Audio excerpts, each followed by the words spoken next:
ప్రార్థన చేసుకుందామండి. అందరు తలలు వంచినట్లయితే ప్రార్థన చేసుకుందాం. సకల ఆశీర్వాదాలకు కారణభూతుడు అయిన మా ప్రియ పరలోకపు కన్న తండ్రి, మీ ఘనమైన ఉన్నతమైన శ్రేష్టమైన నామానికి మీ ప్రియకుమారుడు మా అందరికీ లోకరక్షకుడైన క్రీస్తు వారి పేరట కృతజ్ఞతాస్తుతులు చెల్లిస్తా ఉన్నాను. దేవా, మా తండ్రివైన దేవ, మీ గ్రంథములో నుంచి కొన్ని విలువైన సంగతులు మీ పిల్లలకు వివరించడానికి సిద్ధపడుతుండగా సమయోచితమైన జ్ఞానాన్ని నాకు అనుగ్రహించండి. నీ పిల్లలు కేవలము వినేవారుగా ఉండి మోసపోక విత్తబడుతున్న మాటలు ఉన్న సత్యాన్ని గ్రహించుట కొరకు ప్రతి ఒక్కరికి నీ కూడా గ్రహింపగలిగిన మనస్సును అనుగ్రహించమని అడుగుచున్నాను. ఈ కూడిక ముగిసే వరకును కూడా తండ్రి, మీ కృప మీ కాపుదల మా అందరితో ఉంచి నడిపించమని క్రీస్తు వారి పేరట ఈ ప్రార్థన విన్నపములన్నీ కూడా అడిగి వేడుకొనుచున్నాను తండ్రి, ఆమెన్. క్రీస్తునందు చేరవలసినటువంటి ప్రియులైన దేవుని పిల్లలందరికీ ప్రభు అయిన యేసుక్రీస్తు వారి పేరట నా ప్రత్యేకమైన వందనాలు తెలియజేస్తా ఉన్నాను. ప్రియులరా, ఈరోజు ఒక ప్రాముఖ్యమైనటువంటి సంగతిని దేవుని గ్రంథంలో నుంచి మనం పరిశోధనతో తెలుసుకుందాం. సంఘమును గూర్చినటువంటి ఎన్నో ప్రాముఖ్యమైనటువంటి సంగతులు మనం విన్నాం కనుక ఈరోజు ఒక ప్రాముఖ్యమైనటువంటి సంగతిని మనం చూద్దాం. ఎందుకంటే సంఘము సేవకును గూర్చినటువంటి ఆలోచన ఎందుకు కలిగి ఉండాలి? సంఘము సేవకును గూర్చినటువంటి ఆలోచన కలిగి ఉండాలా? ఒకవేళ కలిగి ఉంటే ఎందుకు సేవకును గూర్చినటువంటి ఆలోచన సంఘానికి ఉండాలి అనేది మనం ఆలోచించవలసినటువంటి అవసరం ఉంది. కొన్ని ప్రాముఖ్యమైన సంగతులు బైబిల్లో నుంచి చూద్దాం. ఎందుకంటే సంఘానికి ఉండవలసినటువంటి కొన్ని బాధ్యతలు సక్రమంగా సంఘము కొనసాగించలేకపోతే ఆ సంఘము అభివృద్ధి చెందేటటువంటి పరిస్థితి ఉండదు. ఎందుకంటే గడిచిన వారం వచ్చినటువంటి వారందరికీ ఇప్పుడు నేను చెప్పబోయే క్లారిటీగా అర్థమవుతాయి. పోయిన వారం రాకుండా ఇప్పుడు వచ్చిన వాళ్ళకి కొంచెం కొత్తగా ఉంటాయి ఈ పదాలు. కనుక ఏది ఏమైనా మీకు అర్థమయ్యే రీతిలో చెప్పాలనేదే నా తపన. కనుక ఏదో ఆశించి, ఏదో సంపాదించేసి, ఏదో కూడబెట్టుకొని, ఏదో చేసేద్దామనే తపనతో అయితే దేవుని చేత ఎన్నిక చేయబడిన వారు, దేవుని ఉద్దేశాలు నెరవేర్చేవారు, దేవుని మహిమ కొరకు ఈ సమాజంలో నశించిపోతున్న పాపిని రక్షించే బోధ చేసేవాడికి తపన ఉండదు.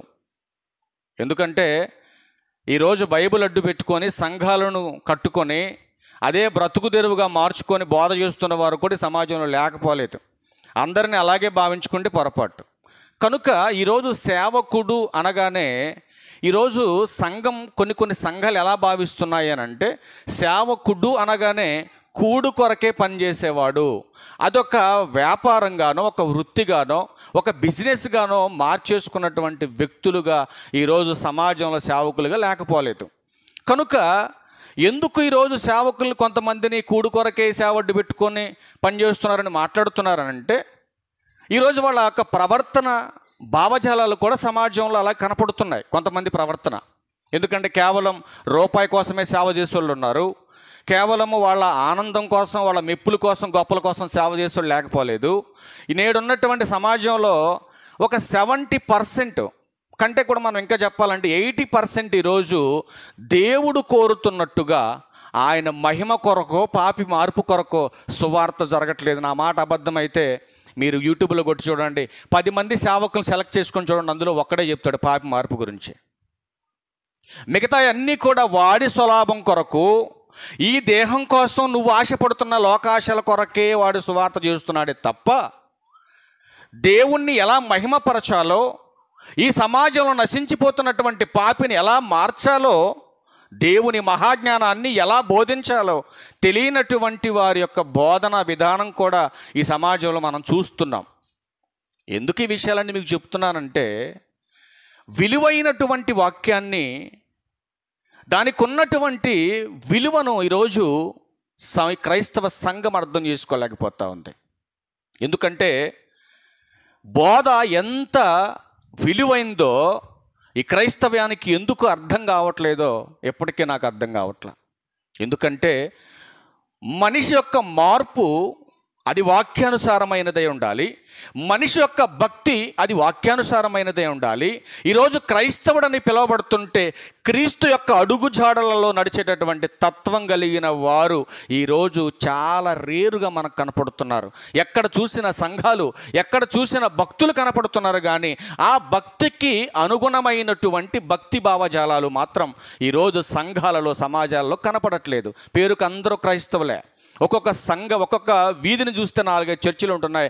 ఎక్కడ చూసినా క్రైస్తవులే అని వినపడుతుంది, కానీ దేవునికి ఇష్టమైనటువంటి భావజాలాలు ఈరోజు భక్తులలో కనుమరుగైపోతున్నాయి. ఎందుకో తెలుసా అండి? బోధించేవాళ్ళు సక్రమంగా బోధించలేకపోవటం వలనే ఈరోజు వినేవారు తమకు నచ్చినట్టుగా వినేసి విడిచిపెట్టి తమకు నచ్చినట్టుగా సమాజంలో బ్రతుకుతున్నారు. కనుక ఇట్లాంటి లోపాలన్నీ సరిచేయాలంటే సేవకుడు సక్రమంగా బోధను సంఘానికి అందించాలి.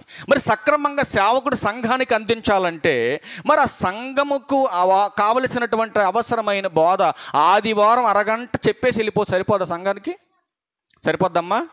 ఆదివారం అరగంట మీకు చెప్పేసి సరిపోద్దా? సరిపోదు. కనుక మరి ఏం చేయాలి? వారానికి కనీసం 1-2 సార్లైనా మనం క్లాసులు ఏర్పాటు చేసుకొని దేవుని ఉన్నతమైన మహాజ్ఞానాన్ని మనం నేర్చుకునేటటువంటి ఆలోచన కలిగి సంఘం ఉండాలి. ఎందుకు మనం ప్రతినిత్యం వాక్యం నేర్చుకోవాలి? మనకు మనము స్టాండర్డ్ చేసుకోవాలి. మనకు మనంగా క్రీస్తులో నిలబడాలి. నిలబడినటువంటి మనం, నేర్చుకున్నటువంటి మనం సమాజంలో ఉన్న వాళ్ళకి నేర్పించాలి. ఈరోజు సంఘానికి ఇచ్చినటువంటి బాధ్యత, ఈరోజు సంఘం సక్రమంగా కొనసాగించలేకపోతే మరి దేవుని ఆలోచన భంగపరిచిన వారం అవుతాం కదా మనం. మరి ఈరోజు సంఘం ఎంత రెస్పాన్సిబిలిటీగా పనిచేస్తుంది మీరు ఆలోచించండి. ఈరోజు బాప్తీసం పొందేసాం, చక్కగా మాకు నచ్చినట్టుగా బ్రతుకుతున్నామంటే దేవుడు ఊరుకోడు. భర్తను చేసుకున్న తర్వాత భర్త కట్టుబడి నువ్వు ఎలా ఉండాలని నువ్వు నేర్చుకున్నావో, సంఘానికి వచ్చిన తర్వాత, సంఘంలో చేర్చబడిన తర్వాత దేవుని యొక్క వాక్యానికి, ఆయన సంఘానికి, ఆయన నియమించిన నియమ నిబంధనలకు మనం కట్టుబడి పనిచేయాలి. కానీ ఈరోజు మనకు నచ్చినట్టుగా మనం బ్రతుకుతూ దేవుని వాక్యానికి ఉన్న విలువ తెలియక, ఆ సంఘాన్ని నడిపిస్తున్నటువంటి సేవకుడికి ఉన్నటువంటి ఆ విలువ తెలియక ఈరోజు ఎవరికి నచ్చినట్టుగా వాళ్ళు బిహేవ్ చేస్తూ, ఎవరికి నచ్చినట్టుగా వాళ్ళు మాట్లాడుతూ, మీకు నచ్చినట్టుగా నేను పనిచేస్తే అది దేవునికి మహిమ? మీరు ఆలోచన చేయండి. నేనైనా మీరైనా వాక్యం చెప్పినట్టుగా, వాక్య ప్రకారం ప్రవర్తిస్తే, వాక్యం చెప్పినట్టుగా మనం బ్రతికితే అది దేవునికి మహిమ. అంతేగాని మీరు చెప్పినట్టుగా నేను నడిచి, లేదా నా సొంత అవసరాలు తీర్చుకోవడానికి మిమ్మల్ని ఉపయోగించుకుంటే అది దేవునికి మహిమ కాదు. కనుక అసలు సంఘ కాపరిని సంఘం ఎందుకు జ్ఞాపకం చేసుకోవాలి? ఎందుకంటే ఆయన సంఘ కాపరి. దేనికి కాపరి? ఆత్మలకు కాపరి. మరి ఆత్మలకు కాపరైనటువంటి సంఘ కాపరి విలువెంత? జాగ్రత్తగా మనం కొన్ని ఇంపార్టెంట్ విషయాలు చెప్తాం మీకు ఇప్పుడు. ఈ ఫ్యాన్ విలువ ఎంత? ఆ ఫ్యాన్ విలువ ఎంతమ్మా? 2000. ఒక మొబైల్ విలువ ఎంత? దాని కంపెనీని బట్టి దానికి అంత విలువ. ఈరోజు మీరు స్కూలుకు పంపించే పిల్లోడు విలువ ఎంత? మీరు కట్టేది చాలామందికి అర్థం కాదనుకుంటా. విలువ అంటే వెల. ఎంత కడుతున్నారు ఒక్కొక్క పిల్లోడికి స్కూల్ ఫీజు? ఒక్కొక్కడికి 10, 20, 30 లక్ష. అవునా? ఏమి నేర్పిద్దామని ఆడికి 1,00,000 కట్టి మీరు, ఆడి బ్రతుకేదో ఆడు బతుకుతాడు జ్ఞానం కలిగి సమాజంలోనని. లక్షల రూపాయలు కట్టి నేర్పించే ఈ జ్ఞానం ఎంతవరకు పనిచేస్తుంది ఆడికి? ఏమ్మా, ఎంతవరకు పనిచేస్తుంది ఆ జ్ఞానం? వాడి లోపల ఆత్మ ఉందో చూసావు? అది ఉన్నంత కాలమే నువ్వు లక్షలు కట్టి చదివించినటువంటి చదువు ఈ జానడ పొట్టకి పిడికెడు మెతుకులు పెట్టడానికి మాత్రమే ఈ జ్ఞానం. అవునా? వినాలి జాగ్రత్తగా. చాలా ప్రాముఖ్యమైన సంగతులు చెప్తాను మీకు. వినాలి జాగ్రత్తగా, మనసు పెట్టి వినండి. ఇప్పుడు హాస్పిటల్కి వెళ్తే డాక్టర్ కట్టే వెలంత నువ్వు నీకు వచ్చిన వ్యాధిని బట్టి కడతా ఉంటావు. అంటే ఒక డాక్టర్కి చెల్లించే విలువ, ఒక స్కూల్కి చెల్లించే విలువ రోజు మనం వాడుతున్నటువంటి సెల్ ఫోన్ ఒక్క నెల రీఛార్జ్ అయిపోతే వచ్చే నెల పాపం డబ్బులు లేక పాపం లేట్ అయింది అనుకుంటాలే, ప్రతి నెల 28 రోజులు అయిపోగానే సాయంత్రమే రీఛార్జ్ చేసుకుంటుంది నా బిడ్డ, నా కొడుకు అని చెప్పేసి జియో అధినేత ఏమైనా మీకు ఏమైనా ఫ్రీకి ఇస్తున్నాడు? ఒక నెల ఆఫర్ మీకు ఏమైనా ఇస్తున్నాడమ్మా? ఇవ్వడు. ఇప్పుడు మనం ఏది కొనాలన్నా ఏ వస్తువు మనం కొనుగోలు చేయాలన్నా వెల చెల్లిస్తేనే అది మనం తెచ్చుకుంటాం. అంటే ఏ వస్తువైనా, ఏ పదార్థమైనా, ఏ చదువైనా ఈ సమాజంలో దొరికేది ఏది కూడా మనకు ఉచితంగా రాదని మనకి అర్థమైపోయింది. అంటే ఉచితంగా ఏమీ రాదా? ఏమీ రాదు. ఉచితంగా ఏమైనా వస్తుందమ్మా? ఏమొస్తుంది ఉచితంగా? ఈ సమాజంలో వాక్యం కాసేపు పక్కన పెట్టండి. ఎందుకు వాక్యం ఇప్పుడే, ఎందుకు వాక్యం దగ్గరికి వెళ్దాం, అది చెప్తా మీకు. ఈ సమాజంలో ఊరకనే మనకు తిండి రాదు, బట్టలు రావు, చదువు రాదు, రోగం వస్తే వైద్యం దొరకదు. అవునా? ఈ సమాజంలో మనం వెల చెల్లించలేకుండా, వెల కట్టకుండా ఊరకనే ఏది కూడా రాదు. అవునా? ఒక రెఫరెన్స్ చదువుకున్న బైబిల్, చాలా ప్రాముఖ్యమైనటువంటి మాట అండి. మత్తయి వార్త చూద్దాం ఒకసారి. మత్తయి వార్త 16వ అధ్యాయం. కొంచెం నిదానం చదవండి తల్లి, జాగ్రత్తగా మంచి విషయాలు మనం నేర్చుకుందాం. మత్తయి వార్త 16వ అధ్యాయం 26వ వచనంలో ఒక మాట మాట్లాడుతున్నాడు. ఒక మనుషుడు లోకమంతయు సంపాదించుకొని తన ప్రాణమును పోగొట్టుకుంటే ఏంటతనికి ప్రయోజనం? జాగ్రత్తగా మీరు వినాలి ఈ మాటలు. ఒక మనిషి లోకమంతా సంపాదించుకున్నాడు, సంపాదించుకున్నటువంటి డబ్బు చేత ఏం కొనుక్కోలేకపోయాడు? తన ప్రాణాన్ని కొనలేడు. ఒక్క మాటతో చెప్పండి, అన్నీ కొనుక్కోగలిగే మనం మన ప్రాణాన్ని కొనగలమా? ఒక్కసారి మీరు ఆలోచన చేయండి. కొనగలరా? ఎవరైనా ప్రాణాన్ని కొనగలరా? మీరు చెప్పాలి. కొనగలరమ్మా? మరి కొనలేమని మనకు తెలుసు. మరి కొనలేనటువంటి మనం ఉచితంగా దేవుడు మనకు అనుగ్రహిస్తున్నటువంటి మహాజ్ఞానాన్ని మరి మనం ఎందుకండి నేర్చుకోలేకపోతున్నాం? మీరు ఆలోచన చేయండి. ఒకడు లోకమంతా సంపాదించేశాడు, ఒకటి ఉందని ఒకటి లేదని కాకుండా ఈ సమాజంలో ఈ దేహానికి ఏదేది అవసరమో ఒక మనిషిగా ఈ భూమి మీద ప్రతిదీ కూడా సమకూర్చేసుకున్నాడు ఈ దేహం కోసం. కానీ కూర్చుకున్నటువంటి వానికి ప్రాణం పోయే సమయం వచ్చేసింది. ఇప్పుడు ఈ ప్రాణం పోయే సమయం వచ్చినప్పుడు హాస్పిటల్ బెడ్ మీదకి ఎక్కా, డాక్టర్ చెబుతున్నాడు, ఆయన మరొక గంటలో నీ ప్రాణం పోతుందిరా, ఇడు చచ్చిపోతాడు రా అని. ఇప్పుడు వాడిని జాయిన్ చేసిన వాళ్ళు చెప్తారు, ఏమండి ఎంత డబ్బు అయినా పర్లేదు, నా ఆస్తులమ్మైనా లేకపోతే నాకున్నటువంటి పలుకుబడంత ఉపయోగించైనా ఎంతైనా మీకు ఇస్తాం మేము, కానీ బ్రతికించండి అని అంటే డాక్టర్ చెప్తాడు, ఇక నా చేతిలో ఏమీ లేదు రయ్యా, ఇక కాపాడాల్సింది ఎవరు? ఆ భగవంతుడు కాపాడాలి. అంటే నువ్వు సంపాదించిన డబ్బు నీ ప్రాణాన్ని కాపాడలేదా? నువ్వు సంపాదించి కూడబెట్టింది నీ ప్రాణాన్ని ఒకరోజు ఆపలేదా? ఆపదో. మరి ఆ ప్రాణానికి వెలకట్టగలిగేటటువంటి శక్తి కలిగిన వాక్యం మరి మనం ఎందుకండి నేర్చుకోలేకపోతున్నాం? అందుకే యేసుక్రీస్తు ప్రభువారు అంటాడు 24వ వచనంలో, నువ్వు లోకమంతా సంపాదించింది నీ ప్రాణాన్ని కాపాడలేకపోవచ్చు, కానీ ఆయన చెబుతున్నాడు, జాగ్రత్తగా వినండి. అప్పుడు యేసు తన శిష్యులను చూసి, ఎవడైనను నన్ను వెంబడింప కోరిన ఎడల తన్ను తాను ఉపేక్షించుకొని తన సిలువనెత్తుకొని నన్ను వెంబడింపవలెను. నువ్వు దేన్ని వెంబడించాలి? క్రీస్తుని వెంబడించాలి. లోకములో ఉన్న వాటన్నిటినీ ఉపేక్షించు, వదిలేసేయ్. అదేది నీ ప్రాణాన్ని కాపాడలేదు. కనుక నీవు నన్ను వెంబడించు. నన్ను వెంబడించి నా మాట విని నేర్చుకో. మరి అది నేర్పించాలంటే నేర్చుకోవటానికి మీరు ఉండాలి కదా, ఉండాలా? నేను నేర్పించాలంటే మీరు నా ఎదుట ఉండాలి కదా నేర్చుకోవడానికి. మరి నేర్చుకుంటున్నారా? లోకమంతా సంపాదించి కూర్చుకుంటున్నావు. మరి అది అనుభవించాలంటే ఈ దేహంలో ఏముండాలి? ప్రాణం ఉండాలి. ఈ దేహాన్ని కదిలించే ఆత్మ ఉండాలి. మరి అన్ని సంపాదించుకోవడానికి పరుగులెడుతున్నావు. 6 దినాలు నీకు దేవుడు ఆయుష్నిచ్చాడు, ఆరోగ్యాన్ని ఇచ్చాడు.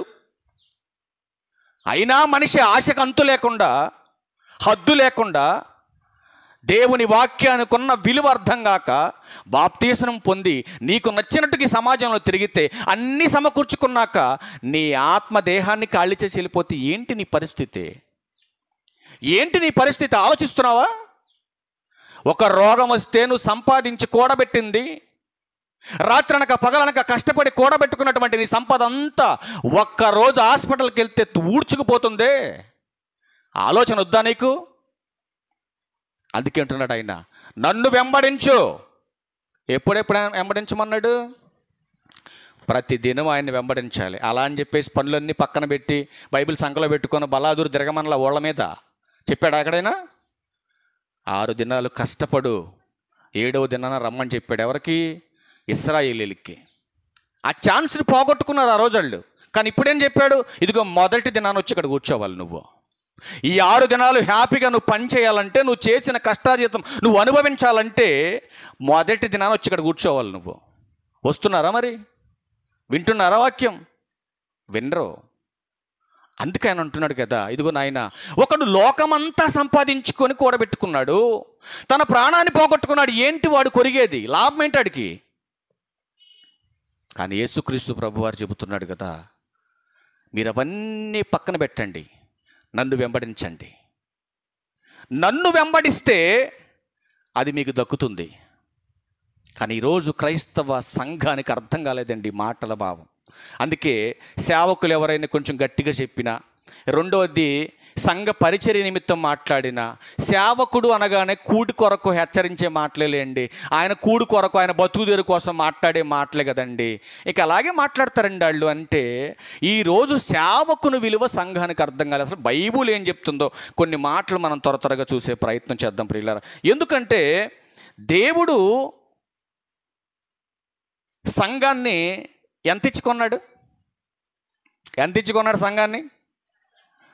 ఇప్పుడు ఒక భర్త దగ్గరికి వెళ్ళి భార్యని అడిగామనుకోండి, భార్యాభర్త ఇద్దరికి మ్యారేజ్ అయిన దగ్గరికి వెళ్ళి, ఏమ్మా ఎంత కొన్నాం అని అడిగామనుకో, అయ్యా 3 లక్షలు ఇచ్చుకున్నాను అయ్యా అంటది. అవునా?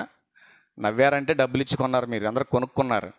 మీరు కొనుక్కున్నారు కాబట్టి పెత్తనాలు మీరు చేస్తున్నారు వాళ్ళ మీద. అవునా? కానీ దేవుడు నిన్ను నీ భర్తని విలువ పెట్టి కొన్నాడు.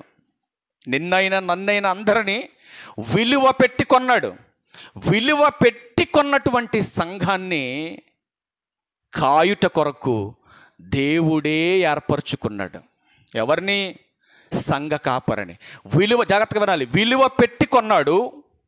విలువ పెట్టి కొన్నటువంటి సంఘాన్ని కాయుట కొరకు ఎవరు ఏర్పరిచారు? సేవకుణ్ణి దేవుడే ఏర్పరిచాడు. దేవుడే ఏర్పరిచి దేవుడే ఆ సేవకుణ్ణి ప్రేమిస్తున్నాడు. దేవుడే ఆ సేవకుణ్ణి ఘనపరుస్తున్నాడు. అలా ఘనపరిచి ఏర్పరచుకున్నటువంటి ఆయన, ఆ సేవకుడు చెబుతున్నాడు, ఇదిగో నాయన, నా స్వరక్తం ఇచ్చి సంపాదించినటువంటి నా సంఘమును నువ్వు కాయట కొరకు జాగ్రత్తగా ఉండాలని సేవకుడు చెప్పాడు. ఎలాగాయమన్నాడు? జాగ్రత్తగా కాయాలి. నీకు నచ్చినట్టుగా కాస్తే, ఇప్పుడు పశువుల దగ్గరికి వెళ్తాం మనం. పశువుల దగ్గరికి వెళ్ళి మనం జాగ్రత్తగా కాయలేదు అనుకోండి వాటిని. ఇప్పుడు అక్కడ పొలంలో తోలేసేసి ఆ చెట్టు కింద కాలు మీద కాలేసుకొని పడుకున్నాం అనుకోండి, కుదురుకుంటుందా పశువు? దాంట్లో ఉండదు. ఒకరోజు నేను ఎలాగా దోలికెళ్తే నాకంటే ముందు ఇంటికి పోయింది. నేను అక్కడే ఉన్నా, నన్ను మోసం చేసి ఇంటికి పోయింది. అంటే కాయటం చేత కాకపోతే ఏమవుతుంది? ఏమైద్దమ్మా? పాడైపోద్ది. అందుకని ఏం చెప్పాడు? ఇదిగో నాయన, నీకు ఒక రెస్పాన్సిబిలిటీ ఉంది నీకు సంఘం మీద. ఇదేదో సంస్థల నుంచి డబ్బు వస్తుందో, లేకపోతే రాజకీయ నాయకుల నుంచి డబ్బు వస్తుందో అని చెప్పేసి వాటి కోసం పరుగులెత్తి సంఘానికి చెప్పవలసినటువంటి హెచ్చరికలు చెప్పకుండా ఏదో బాధపడతారు, నొచ్చుకుంటారు. వాళ్ళు రాకుండా పోతే నీకు జేబులోకి చిల్లర రాదు, నీ బతుకుదేర ఉండదని లాలించి జోలబాడమాక. ఎందుకంటే వాళ్ళ కోసం నేనేం పెట్టాను? ప్రాణం పెట్టించాను నా కొడుకు చేత, రక్తం చిందించాను నా కొడుకు చేత. కనుక స్వరక్తం ఇచ్చి సంపాదించినటువంటి ఆయన సంఘాన్ని సేవకుడిగా నిలబెట్టుకున్నప్పుడు నేను ఎలా కాయాలి? దాన్ని జాగ్రత్తగా కాయాలి. ఎలా కొన్నాడు? కొరింథీయులకు రాసిన మొదటి పత్రిక చూద్దాం ఒకసారి. కొరింథీయులకు రాసినటువంటి మొదటి పత్రిక 6వ అధ్యాయం 20వ వచనంలో చెబుతున్నాడు, విలువ పెట్టి కొనబడిన వారు గనుక మీ దేహముతో దేవుని మహిమపరచుడి. ఇది ఎవరిదంట? సంఘం. విలువ పెట్టింది ఎవరు? నేనా? నేను పెట్టానా? మరి ఎవరు పెట్టారు ఈ సంఘం కోసం విలువ? ఎవరండి కొన్నది సంఘాన్ని? చూద్దాం ఒకసారి. అపోస్తుల కార్యములు 20వ అధ్యాయం 28వ వచనం. అపోస్తుల కార్యములు 20వ అధ్యాయం 28వ వచనం. దేవుడు తన స్వరక్తమిచ్చి సంపాదించిన తన సంఘమును కాయుటకు పరిశుద్ధాత్మ మిమ్మును దేనియందు అధ్యక్షులుగా ఉంచెనో ఆ యావత్తు మందను గూర్చియు మీ మట్టుకు మిమ్మును గూర్చియు జాగ్రత్తగా ఉండాలి. ఒకటి సంఘమును గూర్చిన జాగ్రత్త ఉండాలి, రెండవది నన్ను గూర్చినటువంటి జాగ్రత్త నాకు ఉండాలి. సంఘము ప్రభుదా నాదా? ఏమండి, సంఘం ప్రభుదా నాదా? ఏమ్మా వింటున్నారా కింద కూర్చున్నోళ్ళు? సంఘం ఎవరిది? సంఘం ఎవరిది చెప్పాలి. కింద కూర్చున్నాడు మొత్తం. సంఘం ఎవరిది? ఒకసారి చూద్దాం. కొరింథీయులకు రాసిన మొదటి పత్రిక. సంఘము ప్రభుదైతే ఆ ప్రభు సంఘంలో నేను ఎలా పనిచేయాలి అంటే సేవకులు ఎలా పనిచేయాలి? పౌలు గారు మాట్లాడుతున్నారు కొరింథీ సంఘంతో. 4వ అధ్యాయము ప్రారంభవచనం చూడండి. కొరింథీయులకు రాసిన మొదటి పత్రిక 4వ అధ్యాయం ప్రారంభవచనం.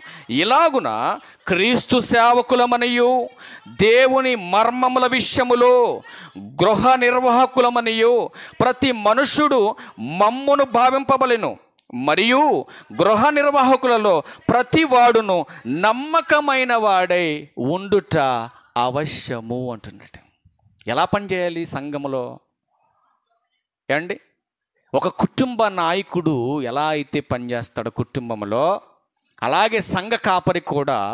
ఇది ఒక విశ్వాస కుటుంబం. ఈ విశ్వాస కుటుంబాన్ని కాస్తున్నటువంటి కాపరి సంఘాన్ని ఎలాగేమంటున్నాడు? ఎలాగేమంటున్నాడమ్మా? నమ్మకమైన వాడుగా పనిచేయాలి. ఎలా పనిచేయాలి? నమ్మకమైన వాడిగా పనిచేయాలి.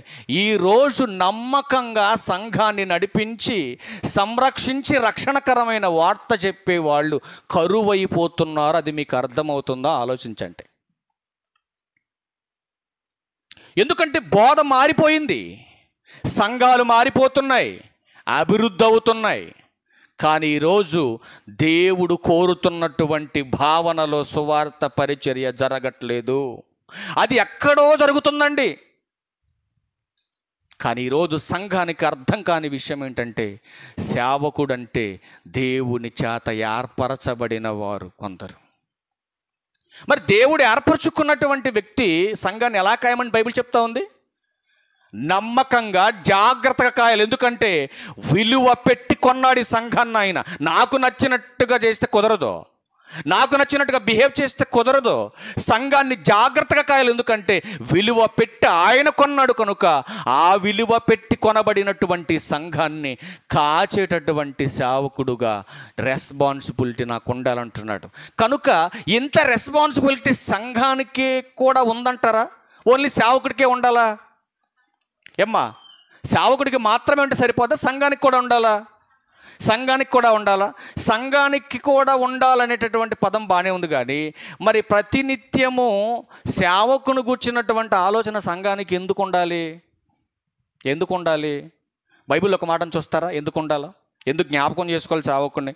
హెబ్రీయులకు రాసిన పత్రికలో ఒక ప్రాముఖ్యమైన సంగతి చెప్తున్నాడు అక్కడ ఆయన. చూద్దాం ఒకసారి ఆ మాట. 13వ అధ్యాయం హెబ్రీయులకు రాసిన పత్రిక 13వ అధ్యాయం 7వ వచనం.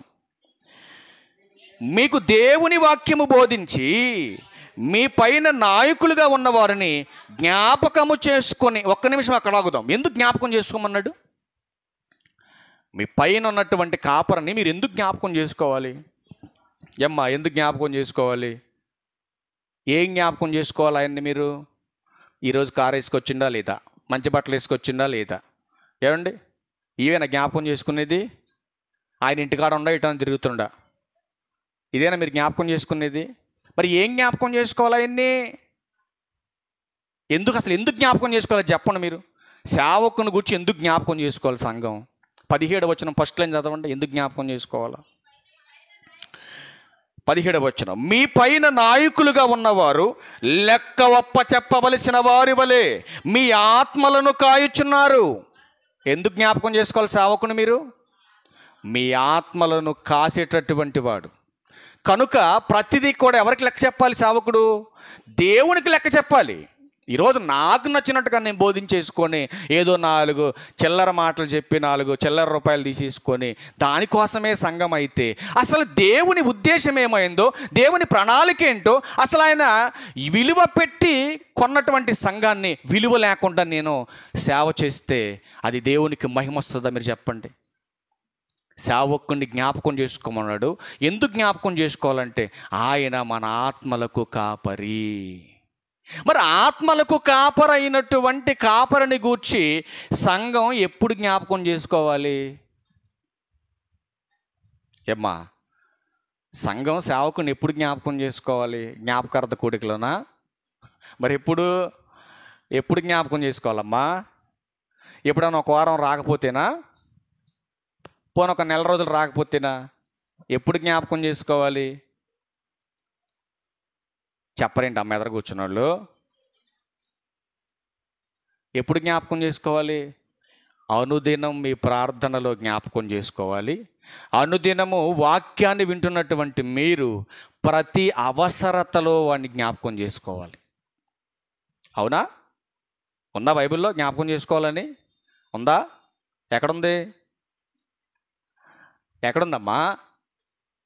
హెబ్రీయులకు రాసిన పత్రిక 13వ అధ్యాయము 7వ వచనం కదా చదువుకున్నాం మనం. ఇప్పుడు మీకు దేవుని వాక్యమును బోధించి మీ పైన నాయకులుగా ఉన్నవారిని జ్ఞాపకము చేసుకొని వారి ప్రవర్తన ఫలమును శ్రద్ధగా తలంచుకొనుచు వారి విశ్వాసమును అనుసరించుడి. ఏ విశ్వాసంతోనైతే వాక్యాన్ని బోధిస్తున్నాడో, ఏ విశ్వాసానికి అనుకూలమైన క్రియలు అనుసరిస్తున్నాడో, ఏదైతే వాక్యానుసారంగా బోధిస్తున్నాడో ఆ బోధించేటటువంటి బోధకుడు సేవకుడు ఎవరైతే ఉన్నారో వారిని మీరు అనుసరించాలి. ఎవరిని పడితే వాళ్ళని అనుసరించొద్దు. బైబిల్ పట్టు తిరిగే బోధకులందరూ బోధకులు కాదు, బోధన ఎరుగని బోధకులు కూడా ఉన్నారు. కనుక వాళ్ళందరూ మీరు ఫాలో అవ్వక్కర్లేదు. మరి ఎవరిని ఫాలో అవ్వాలి? ఎవరైతే వాక్యానుసారమైనటువంటి బోధనా విధానాన్ని అనుసరించి బోధిస్తాడో వాడిని మీరు అనుసరించాలి.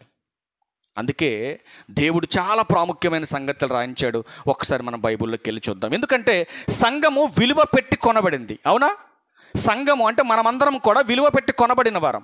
మరి విలువ పెట్టి కొన్నాడు కదా, మరి ఎంత డబ్బు పెట్టి కొన్నాడు ఆయన? విలువ అంటే ఇప్పుడు ఒక వస్తువుకి ఇంత రేట్ అని చెప్పేసాం మనం. ఆ వస్తువుకి ఇంత, ఈ వస్తువుకి ఇంత, ఆ వస్తువుకి ఇంత అని చెప్పేసాం. ఇప్పుడు ఒక చెయ్యి విలువ, ఒక ఏలు విలువ, ఒక చేతిలో ఉన్నటువంటి 3 గనుపుల్లో ఒక గనుపు పాడైంది అనుకోండి. ఈ పాడైపోయింది తీసేయటానికి ఎంత తీసుకున్నాడు తెలుసండి? డాక్టరు 18,000 రూపాయలు తీసుకున్నాడు. ఎంత ఈజీగా తీసాడు తెలుసండి? నేను ఎదురుగా కూర్చున్నా ఆపరేషన్ చేస్తుంటే. ఇట్లా పట్టుకున్నాడు, దాంతో మిషన్తో ఇలా పట్టుకొని టిక్కెట్ తీసాడు బయటికి. నేను అనుకున్నాను ఇది ఏదో ఇంటికాడ మనం తీసుకున్నా సరిపోయేది కదా. అంటే ఇప్పుడు ఈ పాడైపోయిన ఏళ్ళు తీయాలంటే ఎవరి దగ్గరికి వెళ్ళాలి? ఎవరి పని ఇది? డాక్టర్ పని. కాబట్టి డాక్టరే తీయాలి. వాడు ఎలా తీసినా కానీ పేషెంట్కి వాడు తీస్తే నచ్చుద్ది, మనం తీస్తే నచ్చుద్దా? నచ్చదు. ఈ చిన్న పాడైపోయిన మొక్క తీయడానికి 18,000 రూపాయలు తీసుకున్నాడు. అవునా? మరి మంచి ఏళ్ళు పెట్టాలంటే మళ్ళీ పాడైపోయిన మొక్కను మళ్ళీ అతికించాలంటే దొరుకుద్దా? ఎక్కడైనా స్పేర్ పార్ట్లు దొరుకుతాయి మనకి. కానీ ఒక చిన్న మొక్క పాడైంది తీయడానికి 18,000 అయితే అసలు దీన్ని ఒరిజినల్ మొక్క పెట్టాలంటే ఎంత అవుద్ది? 50,000 ఇచ్చినా దొరకదు, 1,00,000 ఇచ్చినా దొరకదు. ఒరిజినల్ దొరుకుద్దా? దొరకదు. పోనీ నా బోన్ నీకేమైనా సెట్ అవుద్దా? సెట్ అవ్వదు. నా అవయవాల్లో ఉన్నది ఏది కూడా నీకు సెట్ అవ్వదు. మా అమ్మ నుంచి మేము బయటకు వచ్చినా, మా అమ్మ రక్త మాంసాలు కలిగి బయటకు వచ్చినా, నా తమ్ముడిది కానీ నాది కానీ మా అమ్మకి బ్లడ్కి మ్యాచ్ అవ్వలేదండి. గ్రూపులు తేడా వచ్చేసినాయి. అంటే అంత విలువైనటువంటి దేహాన్ని దేవుడు మనకి నిర్మాణం చేసి మనకు అనుగ్రహించాడు. మరి ఇచ్చినటువంటి దేహాన్ని నువ్వు పాడు చేసుకుంటే ఆత్మ నరకానికి జారిపోతుందని తెలిసినటువంటి దేవుడు తన విలువ కట్టలేని రక్తము చిందించి మన పాపాలను కడిగాడు. అర్థమవుతుందా? వెలకట్టలేనటువంటి రక్తాన్ని కార్చాడు, వెలకట్టలేనటువంటి ప్రాణాన్ని మన కోసం పెట్టాడు. ప్రాణానికి విలువ కట్టగలరా? ఎవరైనా కట్టగలరా? అందుకే చెప్పాను కదా, లోకంలో ఉన్నది ఎంత పట్టుకొస్తారో పట్టుకురండి. పట్టుకొచ్చి ఇదిగోనండి నా ప్రాణాన్ని కొనగలిగే డబ్బండి ఇది అని చెప్పగలరు ఎవరైనా? చెప్పగలరండి? చెప్పలేరు. కనుక ప్రియులారా మీరు గమనించండి, మరి ఎలా కొన్నాడు మనల్ని? ఏమిచ్చి కొన్నాడు? ఏమిచ్చి కొన్నాడు? ఎలా కొన్నాడు? దేంతో కొన్నాడు? మత్తయి సువార్త చూద్దాం. మత్తయి సువార్త 20వ అధ్యాయం. మత్తయి సువార్త 20వ అధ్యాయం. మత్తయి సువార్త 20వ అధ్యాయం 28వ వచనాన్ని చూద్దాం ప్రియులారా.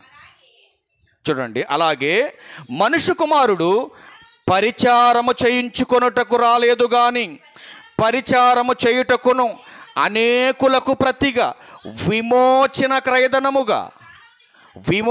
క్రయధనముగా తన ప్రాణమునిచ్చుటకు వచ్చనని చెప్పాడు. ఏమిచ్చాడు ఆయన?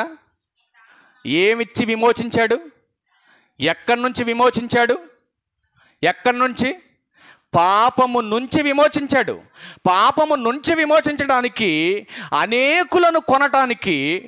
ఏమంటే మనం కొన్నాడు అని అంటే కొనటానికి ముందు ఎక్కడున్నాం? కొనడానికి ముందు ఎక్కడున్నాం?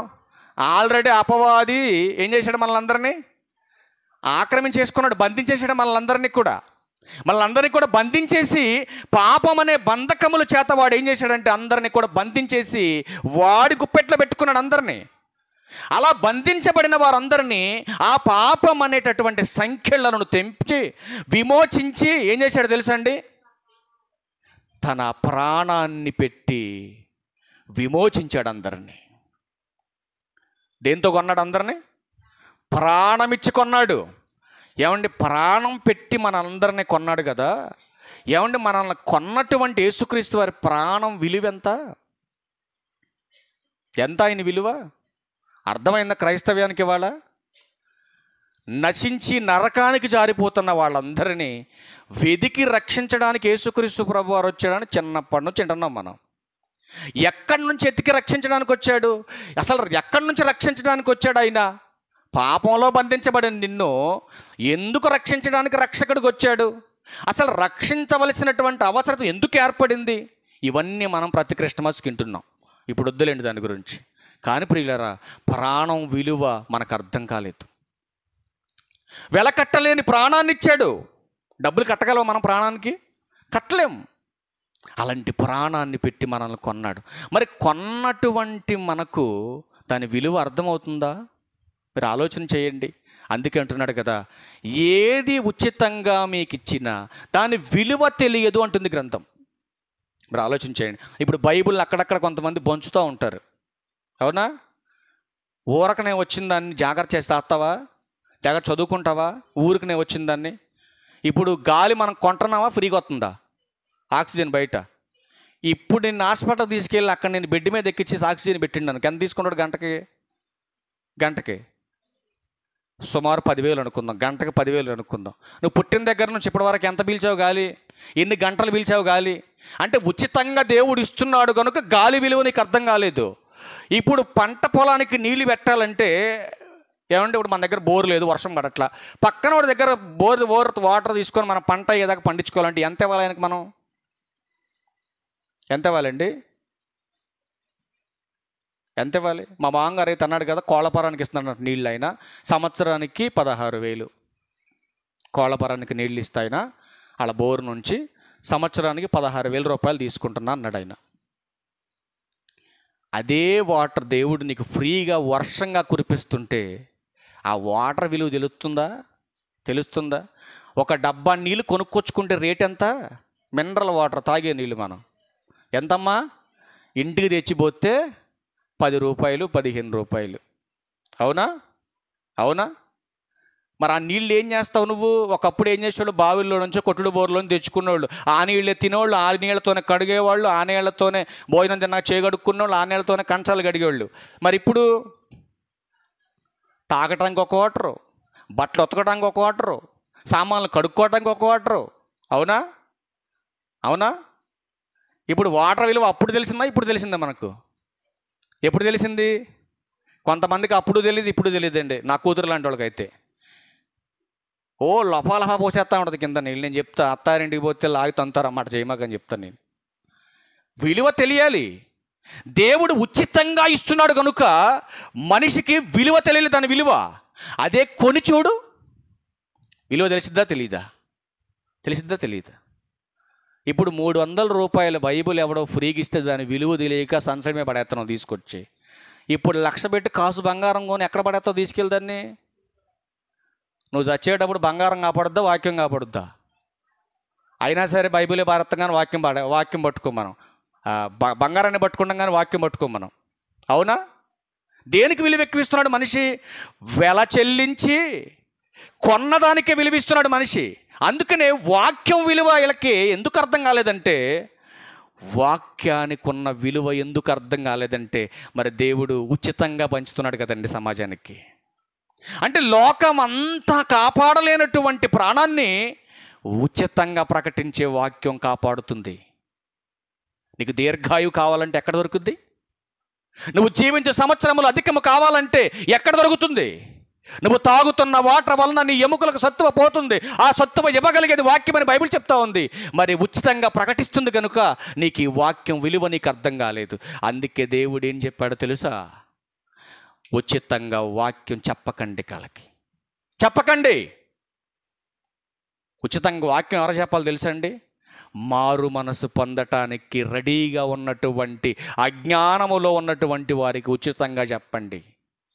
10, 15, 20 సంవత్సరాల నుంచి బాప్తీసం పొంది సంఘాలకు వస్తున్నటువంటి వారికి వాక్యం విలువ ఇంకా అర్థం కాలేదంటే, నువ్వు ఉచితంగా ఇస్తున్నావు కనుక దాని విలువ వాళ్ళకి అర్థం కాలేదు. అవునంటారా? అబద్ధం అంటారా? ఇది నువ్వు అలాగే చెప్తావు కానీ రిఫరెన్స్ చూపించు, మీరు రాసుకుంటామని వస్తున్నారు మీరు. అవునా? మరి వాక్యం ఎలా తీసుకోవాలి? వాక్యం మనం ఎలా నేర్చుకోవాలి? వాక్యాన్ని సామెతల గ్రంథంలో చెప్తున్నాడు, చూద్దాం ప్రియులారా. చాలా సంగతులను చూద్దాం ఒకసారి. సామెతల గ్రంథం 4వ అధ్యాయం. సామెతల గ్రంథము 4వ అధ్యాయం.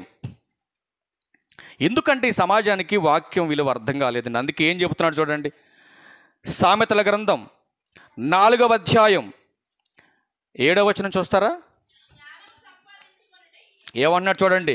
జ్ఞానము సంపాదించుకొనుటయే జ్ఞానమునకు ముఖ్యమైన అంశం. ముఖ్యాంశాలు చూసారు ఎప్పుడైనా మీరు? ముఖ్యాంశాలు అందరూ టీవీలు చూస్తారు, ఫోన్లు చూస్తారు, మళ్ళీ ఏం తెలియనట్టు చూస్తూ ఉంటారు నా ఇంకా. అవునా? అందరూ తెలుసు. ఒక ఆయన అంటున్నాడు, ఇంట్లో టీవీ ఉన్నాడు పరలోకం పోడని. నేను ఎమ్మటనే చెప్పాను, నేను సెల్ ఫోన్ ఉన్నాడు కూడా పోడు పరలోకానికి అని. సెల్ ఫోన్ ఉంటేనో టీవీ ఇంటోనో పరలోకం పోద్ది అనుకోవడం అది నీ అజ్ఞానం, అమాయకత్వం. నువ్వు చేసుకోవలసినటువంటి ఒక తీర్మానం ఉంది, నువ్వు చేయవలసినటువంటి ఒక నియమ నిబంధన ఉంది. దాని ప్రకారం నువ్వు బ్రతికితేనే పరలోకం వెళ్తావు. అంతే తప్ప ఇంట్లో టీవీ ఉంటే పరలోకం వెళ్ళవు, సెల్ ఫోన్ తీసుకుంటే పరలోకం వెళ్ళడు, ఇదంతా పిచ్చి బోధ. బైబిల్ ఏమంటుందో జాగ్రత్తగా వినండి. ఏం సంపాదించమంటుంది? జ్ఞానము సంపాదించు. ఏమండి? లోకమంతా సంపాదించిన ఒకసారి మైండ్లో పెట్టుకోండి.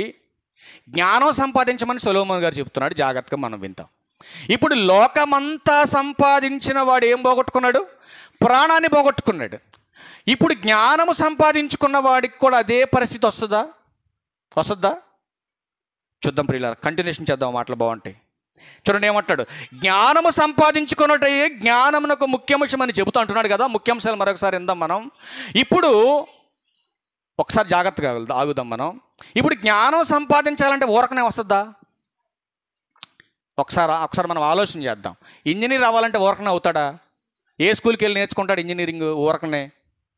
గవర్నమెంట్ స్కూల్లో నేర్పుతారు కొంతవరకే, ఆ తర్వాత కొంతవరకే. ఏమన్నా గవర్నమెంట్ స్కూల్ అంటే విలువ ఉందా ఈరోజు సమాజంలో? ఉందా?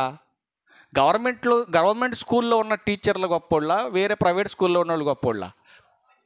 కొద్దిపాటిగా మనం ఆలోచన చేస్తే. ఎందుకంటే నాకు తెలిసినటువంటి బయట స్కూల్లో ఉన్నటువంటి టీచర్లు చాలామంది ఫెయిల్యూర్ టీచర్లు, నాకు తెలిసిన వాళ్ళే చాలామంది. అట్లాంటి వాళ్ళని పెట్టుకొని బయట కాలేజీలు నడుపుతున్నారు చాలామంది. సరే, అదంతా మనకు పక్కన పెట్టండి. ఇప్పుడు ఆ కాలేజీల్లో నేర్పుతున్నటువంటి ఎంటెక్ అయినా, బీటెక్ అయినా, ఎంఎస్సి అయినా, ఏదైనా ఏ కోర్స్ అయినా ఏమంటే అది నేర్చుకోవటానికి ఫ్రీ ఎడ్యుకేషన్ ఎక్కడైనా దొరుకుతుందా? నేర్పిస్తున్నారా? మీరు చెప్పండి. వ్యాపారాలన్నిటిలో అత్యున్నతమైన వ్యాపారం ఏదైనా ఉంది అంటే ఏదే? ఎడ్యుకేషన్ ఒకటి, మెడికల్ ఒకటి. అవునా? ఇప్పుడు 3వ స్థానంలో మెల్లిమెల్లిగా బైబిల్ వస్తుంది ఇప్పుడే 3వ స్థానంలోకి. అది కూడా వ్యాపారంగా మారిపోయింది ఇవాళ. అది కూడా మారిపోయిందండి. అలాంటి వ్యాపారవేత్తలు కావాలి మీకు కూడా. అందుకే బైబిల్ అంటుంది కదా, జ్ఞానము సంపాదించాలంటే మరి ఎలా సంపాదించాలి? ఎలా సంపాదించాలి?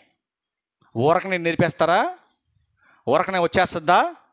ఒకవేళ ఊరకనే వస్తే మీకు విలువ తెలియదు. అందుకే ఏం చెబుతున్నాడు చూడండి, నీ ప్రాణానికి మూలమైనటువంటి జ్ఞానం, నీ ఆత్మకు కావలసినటువంటి మహాజ్ఞానం నేర్పిస్తున్నప్పుడు ఏం చెయ్యమంటున్నాడో చూడండి. నీ సంపాదన అంతా ఇచ్చి బుద్ధి సంపాదించుకొనుము, దాన్ని గొప్ప చేసిన ఎడల అది నిన్ను హెచ్చించును, దాన్ని కౌగిలించిన ఎడల అది నీకు ఘనత తెచ్చును, అది నీ తలకు అందమైన మాలిక కట్టును, ప్రకాశమానమైన కిరీటము నీకు ధరింపచేయును. నా కుమారుడు నీవు ఆలకించి నా మాటలు అంగీకరించిన ఎడల నీవు దీర్ఘాయుష్మంతుడవగుదు అన్నాడు. అర్థమవుతుందండి నా మాటలు మీకు? లోకమంతా సంపాదించుకుంటే దేవుని వాక్యాన్ని, మహాజ్ఞానాన్ని నువ్వు పక్కన పెడితే దీర్ఘాయుషమంతులుగా ఉండే అవకాశం లేదు. కనుక ఈ జ్ఞానాన్ని సంపాదించు. ఎలా సంపాదించాలి?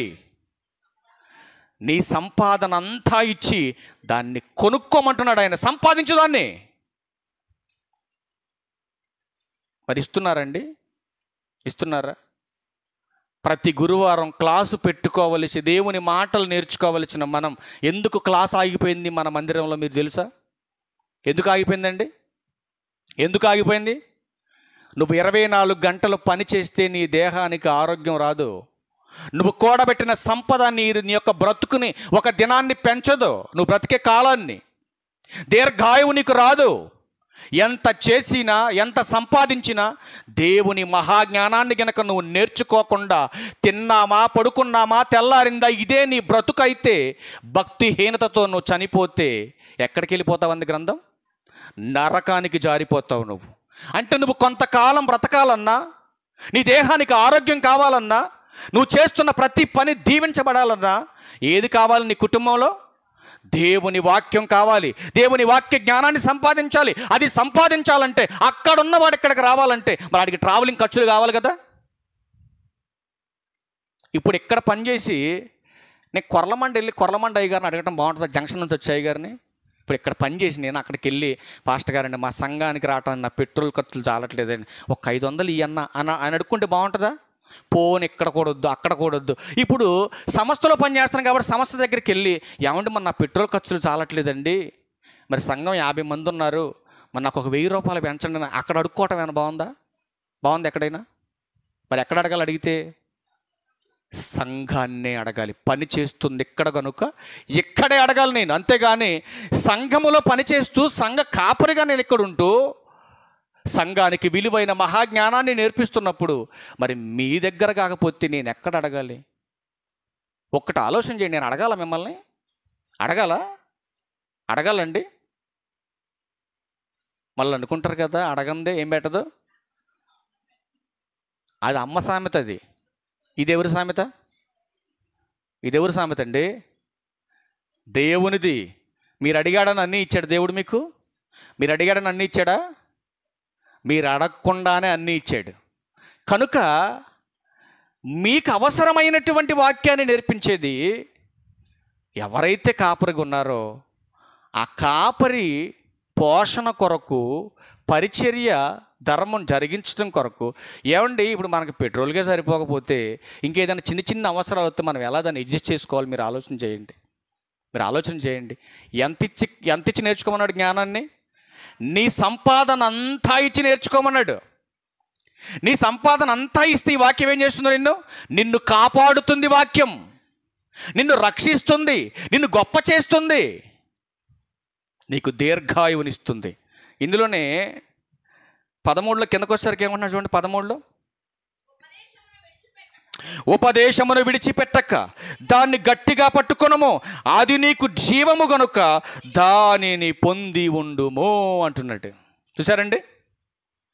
అంటే లోకమంతా సంపాదించిన నీ ప్రాణానికి వెల కట్టి నీ ప్రాణాన్ని నువ్వు కొనలేవు. కానీ దేవుని మహాజ్ఞానాన్ని మాత్రం నీ కష్టార్జితంలో నుంచి కొంత తీసుకొచ్చి నువ్వు ఆ పరిచర్యకి ఇవ్వగలిగితే ఏమంటాడు ఆయన? అది నీకు జీవం అంటున్నాడు ఆయన. ఎంతమందికి అర్థమైంది ఈ జ్ఞానం? మీరు ఆలోచన చేయండి. ఎంతమంది వాక్యానుసారమైనటువంటి జ్ఞానంతో సంఘ పరిచర్య అభివృద్ధి అవ్వడం కోసం ఎంతమంది ప్రయాసపడి ఆలోచన చేస్తున్నారు? మీరు ఆలోచన చేయండి. అందుకే మరొక మాట చెబుతున్నాడు చూడండి. యేసుక్రీస్తు వారు కూడా సేవకుల్ని, అంటే ఈ శిష్యుల్ని ఈ సమాజంలోకి పంపించేటప్పుడు వాళ్ళకి ఒక మాట చెబుతున్నాడు యేసుక్రీస్తు ప్రభు వారికి కూడా. ఏమంటే యేసుక్రీస్తు ప్రభు వారికి కూడా సహాయం చేశారా? దేవుని కుమారుడు అయినటువంటి ఆయనకి ఈ సమాజం సపోర్ట్ చేసిందంటారా, చేయలేదంటారా? యేసుక్రీస్తు అంతటి వాడికే సపోర్ట్ చేసి, సహాయం చేసి, ఆయన అనేక ప్రాంతాలు తిరగటానికి సపోర్ట్ చేసింది ఆనాడున్నటువంటి సమాజం. మరి ఈనాడున్నటువంటి సంఘం ఎందుకండి సేవకులకు సపోర్ట్ చేయట్లేదంటే, కొంతమంది మాట్లాడుతున్నారు కదా, ఏమంటున్నారంటే, మా అయ్యగారికి ఫారెన్ డబ్బు వస్తుందండి, మా అయ్యగారికి సంస్థల నుంచి వస్తుందండి. ఒక ఆయన అంటున్నాడంటండి, మీరు ఆదివారం క్రమానికి ఆరాధనకు వచ్చినా రాకపోయినా, మొన్నే ఒక తల్లి చెప్పి ఏడ్చింది నా దగ్గర, మీరు ఆదివారం ఆరాధనకు వచ్చినా రాకపోయినా ఆ పెద్ద వచ్చే నష్టమేం లేదు, మీకోసం నేను ప్రార్థన చేస్తా, కానీ మీరు చేయవలసిందల్లా ఒక్కటే, మీ దశమ భాగాలు, మీ ఆయనది, నీది, నీ కొడుకుది, నీ కూతురిది, మొత్తాన్ని దశమ భాగం మందిరానికి క్రమంగా మీరు పంపించాలి. క్రమానికి మందిరానికి పంపించాలి. ఏది మందిరానికి క్రమంగా రావాలి? దశమ భాగమా? దశమ భాగం క్రమానికి రావాలా? అంటే ఆదివారం ఆరాధనకు సంఘం వద్దా నీకు? సంఘంతో నాకేంటి పని? నేను ప్రార్థన చేస్తాను కదా, దేవుడు నా మరో నేస్తాడు. వెంటనే ఈయనేసేసి పలానా వెంకటేశ్వరరావు రాలేదు, పలానా యేసు గారు రాలేదు, పలానా ఆయన రాలేదు, వాళ్ళ పనులు వాళ్ళు బిజీగా ఉన్నారు తండ్రి, వాళ్ళైతే కానుకలు పంపించారు నా కోసం, నేను హ్యాపీగా లగ్జరీగా బతకాలి, 5 రూపాయలు ఇంట్రెస్ట్గా నేను తిప్పుకోవాలి, అందరికీ నేను చక్కగా అన్ని లోన్లు ఇవ్వాలి నేను అని చెప్పేసి డబ్బు కూడా పెట్టుకుంటున్నాడు ఈయన. వింటాడు దేవుడు అలాంటి బోధ? మళ్ళీ నీకు ఫోన్ చేస్తే ఆ నెంబర్ నాకు పెట్టమని చెప్పింది. నేను, నువ్వు వాక్యం ఎక్కడ నేర్చుకున్నావో, నీకు నేర్పించింది ఎవడో, అసలు ఇది బైబుల్ బోధ, నీ బోధ అని నేను అడుగుతాను, నాకు పెట్టమన్న నెంబరు. ఎక్కడో కాదండి, మరి మీరు ఆశ్చర్యపోతారు, అన్నవరంలోనే నా దరిద్రుడు, అన్నవరంలోనే డైరెక్ట్ చెప్తున్నా, నేనే చెప్పాను. నేను మళ్ళీ నీకు ఫోన్ చేసి నువ్వు రాకపోయినా పర్లేదు, దశమ భాగం పంపించమని కనుక నీకు చెబితే నాకు ఫోన్ చేయండి, నెంబర్ నాకు ఇమ్మని చెప్పాను. నేను అట్ట అడుక్కునే సేవకులు కూడా లేకపోలేదు. అది కాదు కదా నేను చెప్పేది మీకు. మీరు రావాలి, మీరు నేర్చుకోవాలి, వాక్య ప్రకారం బ్రతకాలి, మీరు బాగుండాలి. అది కదా నేను చెప్పేది. మీరు రాకపోయినా డబ్బులు పంపించమని అడిగాను ఎప్పుడైనా నేను? చిచ్చి, అసలు ఆ బోధ నాకు అవసరం లేదు. మీరు రావాలి, మీరు నేర్చుకోవాలి. ఎందుకంటే వెలకట్టలేనటువంటి ప్రాణం ఎవరండి కాపాడగలిగేది? ఎవరు కాపాడాలి? నీ భర్త పక్కనే ఉంటాడు, ఒక్క సెకండ్ కూడా నీ ప్రాణం పోకుండా ఆపలేడు. నీ భార్య పక్కనే ఉంటుంది, ఆమెకు కూడా తెలియకుండానే ఖాళీ చేసి వెళ్ళిపోతాడు. బతుకున్నంత కాలమే నా భర్త, నా భార్య, నా పిల్లలు, నా వాళ్ళు అనుకుని ఆవేదన పడుతూ ఆత్మీయత అనే భావన పక్కన పెట్టి రక్త బంధంలో కలిగినటువంటి ఈ చిన్న చిన్న ప్రేమల విషయంలోనే కొద్దిగా ఎడబాటు కలిగితేనే మనం తడబడుతున్నామే. యుగ యుగాలు వేతనకరమైన ఆరణగ్నికి వెళ్ళిపోతారని దేవుడు తన ప్రేమ చూపించి క్రీస్తుని లోకానికి పంపించి నువ్వు నాశనం అయిపోకూడదని తన కుమారుడు ప్రాణం పెట్టాడే. ఆలోచిస్తున్నావా నువ్వు? ఆలోచన ఉందా నీకు ఈ రోజున? చనిపోతే ఎక్కడికి వెళ్ళిపోతుంది ఆత్మ? ఆలోచన ఉందా? మన కళ్ళ ముందు ఎంతోమంది చనిపోతున్నప్పుడు నువ్వు ఆలోచన చేయాలి, నెక్స్ట్ వెళ్ళేది నేనే అనుకోవాలి. నువ్వు ఎవరు చెప్పగలడు, ఎవడు వెళ్తాడో? అందుకే బ్రతుకున్నప్పుడే దేవుడు చెప్పిన మహాజ్ఞానాన్ని మనం సంపాదించాలి. నీ కొడుకు అడుగుతున్నాడే, ఏం సంపాదించావు నాన్న నా కోసం? ఆ ఇంటి ఎదురోని చూడు ఏం సంపాదించాడో, ఈ పక్కింటి చూడు ఏం సంపాదించాడో. నీ కొడుకు నిన్ను అడుగుతుంటే సిగ్గుతో తలంచుకుంటున్నావే. దేవుడు అడగడనుకున్నావా? దేవుడు ప్రశ్నించడా నిన్ను? నేను బతికినంతకాలం ఇల్లు సంపాదించాను, ఆస్తులు సంపాదించాను, అది సంపాదించి ఇది సంపాదించానంటే, ఒరే నాయనని అడిగేది నీ శరీరం కోసం, నీ కుటుంబం కోసం గురించి కాదు. ఇదిగో నేను ఇచ్చినటువంటి ఆత్మ కోసం ఏం సంపాదించావు భూమి మీద? ఉందా ఆన్సర్ మన దగ్గర? బ్రతికినంతకాలం ఈ బ్రతుకు ఈ కష్టం కోసమే అనుకున్నా, ఈ తిండి కోసమే అనుకున్నా, ఈ లోకం కోసం అనుకున్నా, ఎంజాయ్ చేయటం కోసమే ఈ జీవితం అనుకున్నా, కానీ మరొక జీవితం ఉందని నాకు ఏనాడు ఎవ్వరు చెప్పలేదు. ఉన్నారు ఎవరైనా అంటున్నారు ఎక్కడ? మరొక జీవితం ఉందని క్రైస్తవుడు అయిన దగ్గర నుంచి నాకు తెలియదు అన్నాడు ఉన్నారు ఎవరైనా ఇక్కడ? లేరు. అందరికీ తెలుసు ఇది గింజ లాంటి జీవితం, మరణం తర్వాతే మరొక జీవితం. అది ఒక మహాలోకానికి వెళ్ళేటటువంటి ప్రేమపూర్వక ఆహ్వానం. ఇది తెలియనటువంటి క్రైస్తవ్యం వాక్యాన్ని వినే విషయములో నిర్లక్ష్యం. వాక్యాన్ని వినే విషయములో నిర్లక్ష్యం. ఎందుకు? అర్థం కాలేదు వాక్యానికి ఉన్న విలువ. అందుకే ఈరోజు చెబుతున్నటువంటి వాక్యానికి ఉన్నటువంటి ఆ పరమార్థాన్ని తెలుసుకోలేకే ఎవరికి నచ్చినట్టుగా వాళ్ళు బ్రతుకుతున్నారు, అనేకమైన సమస్యలు తెచ్చిపెట్టుకుంటున్నారు. అందుకే బైబిల్లో మరొక మాట చూడండి ప్రియులారా, చాలా ప్రాముఖ్యమైనటువంటి మాటలు చూద్దాం. మరొక మాట చూద్దాం. చూడండి, యేసుక్రీస్తు ప్రభు వారు కూడా శిష్యులను పంపించినప్పుడు ఆయన చెబుతున్నాడు, నాయన ఇదిగో నాయన మీరు లోకానికి వెళ్తున్నారు, లోకానికి వెళ్తున్నటువంటి మీరు మరి ఎలా ఉండాలని చెప్పాడో ఒకసారి మాట చూద్దాం. మనం మత్తయి సువార్త 10వ అధ్యాయము, మత్తయి సువార్త 10వ అధ్యాయం, ఇంక 2 మాటలు చూసి క్లోజ్ చేద్దాం. మత్తయి సువార్త 10వ అధ్యాయము చూద్దాం ప్రియులారా. 6 నుంచి చూద్దామా? 6 నుంచి 5 నుంచి రండి, బాగుంటుంది. 5 నుంచి 10 దాకా నుంచి చేయండి. యేసు ఆ 12 మందిని పంపుచూ వారిని చూచి వారికి ఆజ్ఞాపించినదేమనగా, మీరు అన్యజనుల దారిలోకి వెళ్ళకండి, సమరయుల ఏ పట్టణములోనైనను ప్రవేశింపకుడు గాని ఇశ్రాయేలు వంశములోని నశించిన గొర్రెల యొద్దకే వెళ్ళుచు పరలోక రాజ్యము సమీపించి ఉన్నదని ప్రకటించండి. ఏం చెప్పాడు యేసుక్రీస్తు ప్రభువారు? ఏమండి, ఇక్కడ మళ్ళీ ఈ పదాన్ని కూడా చాలామంది అర్థం కాక ఉక్కిరిక్కిరించిన వాళ్ళు ఉన్నారు. ఎవరి దగ్గరికి వెళ్ళమని చెప్తే మీరు ఎవరి దగ్గరకు వచ్చి బోధిస్తున్నారా? మీరు బైబిల్లో ఏం రెఫరెన్స్ చెప్పాడు యేసుక్రీస్తు ప్రభువారు? అన్యజనులు మార్గంలోకి రావద్దన్నాడుగా, అన్యజనులకు ప్రకటించొద్దన్నాడుగా. మరి మీరు ఎక్కడికి వచ్చి ఎందుకు ప్రకటిస్తున్నాడు? ఇదిగో మీ బైబిల్లోనే ఉందని వాక్యభావం తెలియనటువంటి క్రైస్తవేతరులు మాట్లాడుతున్నారు బయట. ఇది ఎప్పుడు చెప్పిన మాట? ఎప్పుడు చెప్పిన మాట ఇది? చనిపోకముందు చెప్పిన మాట. ఇది చాలామందికి తెలియదు. మరి అదే యేసుక్రీస్తు ప్రభువారు ఏం చెప్పాడు? సర్వలోకమునకు వెళ్ళి సర్వ సృష్టికి, ఆ సృష్టిలో ఉన్నటువంటి అనేక మందికి మీరు సువార్త చెప్పండి అన్నాడు. తర్వాత పునరుత్థానుడయ్యాక ఇప్పుడు ఎందుకు ఇశ్రాయేలు దగ్గరికి వెళ్ళమన్నాడు? వెళ్ళినటువంటి వీళ్ళని ఏం చేయమంటున్నాడు? ఏం ప్రకటించమంటున్నాడు? చూడండి ఏం చెప్తున్నాడు.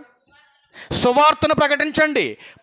సువార్తను ప్రకటిస్తూ మీరేం చేయమంటాడంటే, రోగులను స్వస్థపరచండి, చనిపోయిన వారిని లేపండి, కుష్టు రోగులను శుద్ధులుగా చేయండి, దయ్యములను వెళ్ళగొట్టుడి. ఏమన్నాడు? ఇవన్నీ మీరు చేయండి. ఫస్ట్ సువార్త చెప్పండి. సువార్త చెప్పిన తర్వాత అప్పటికి కొంతమంది దరిద్రులు ఉంటారు, నమ్మరు.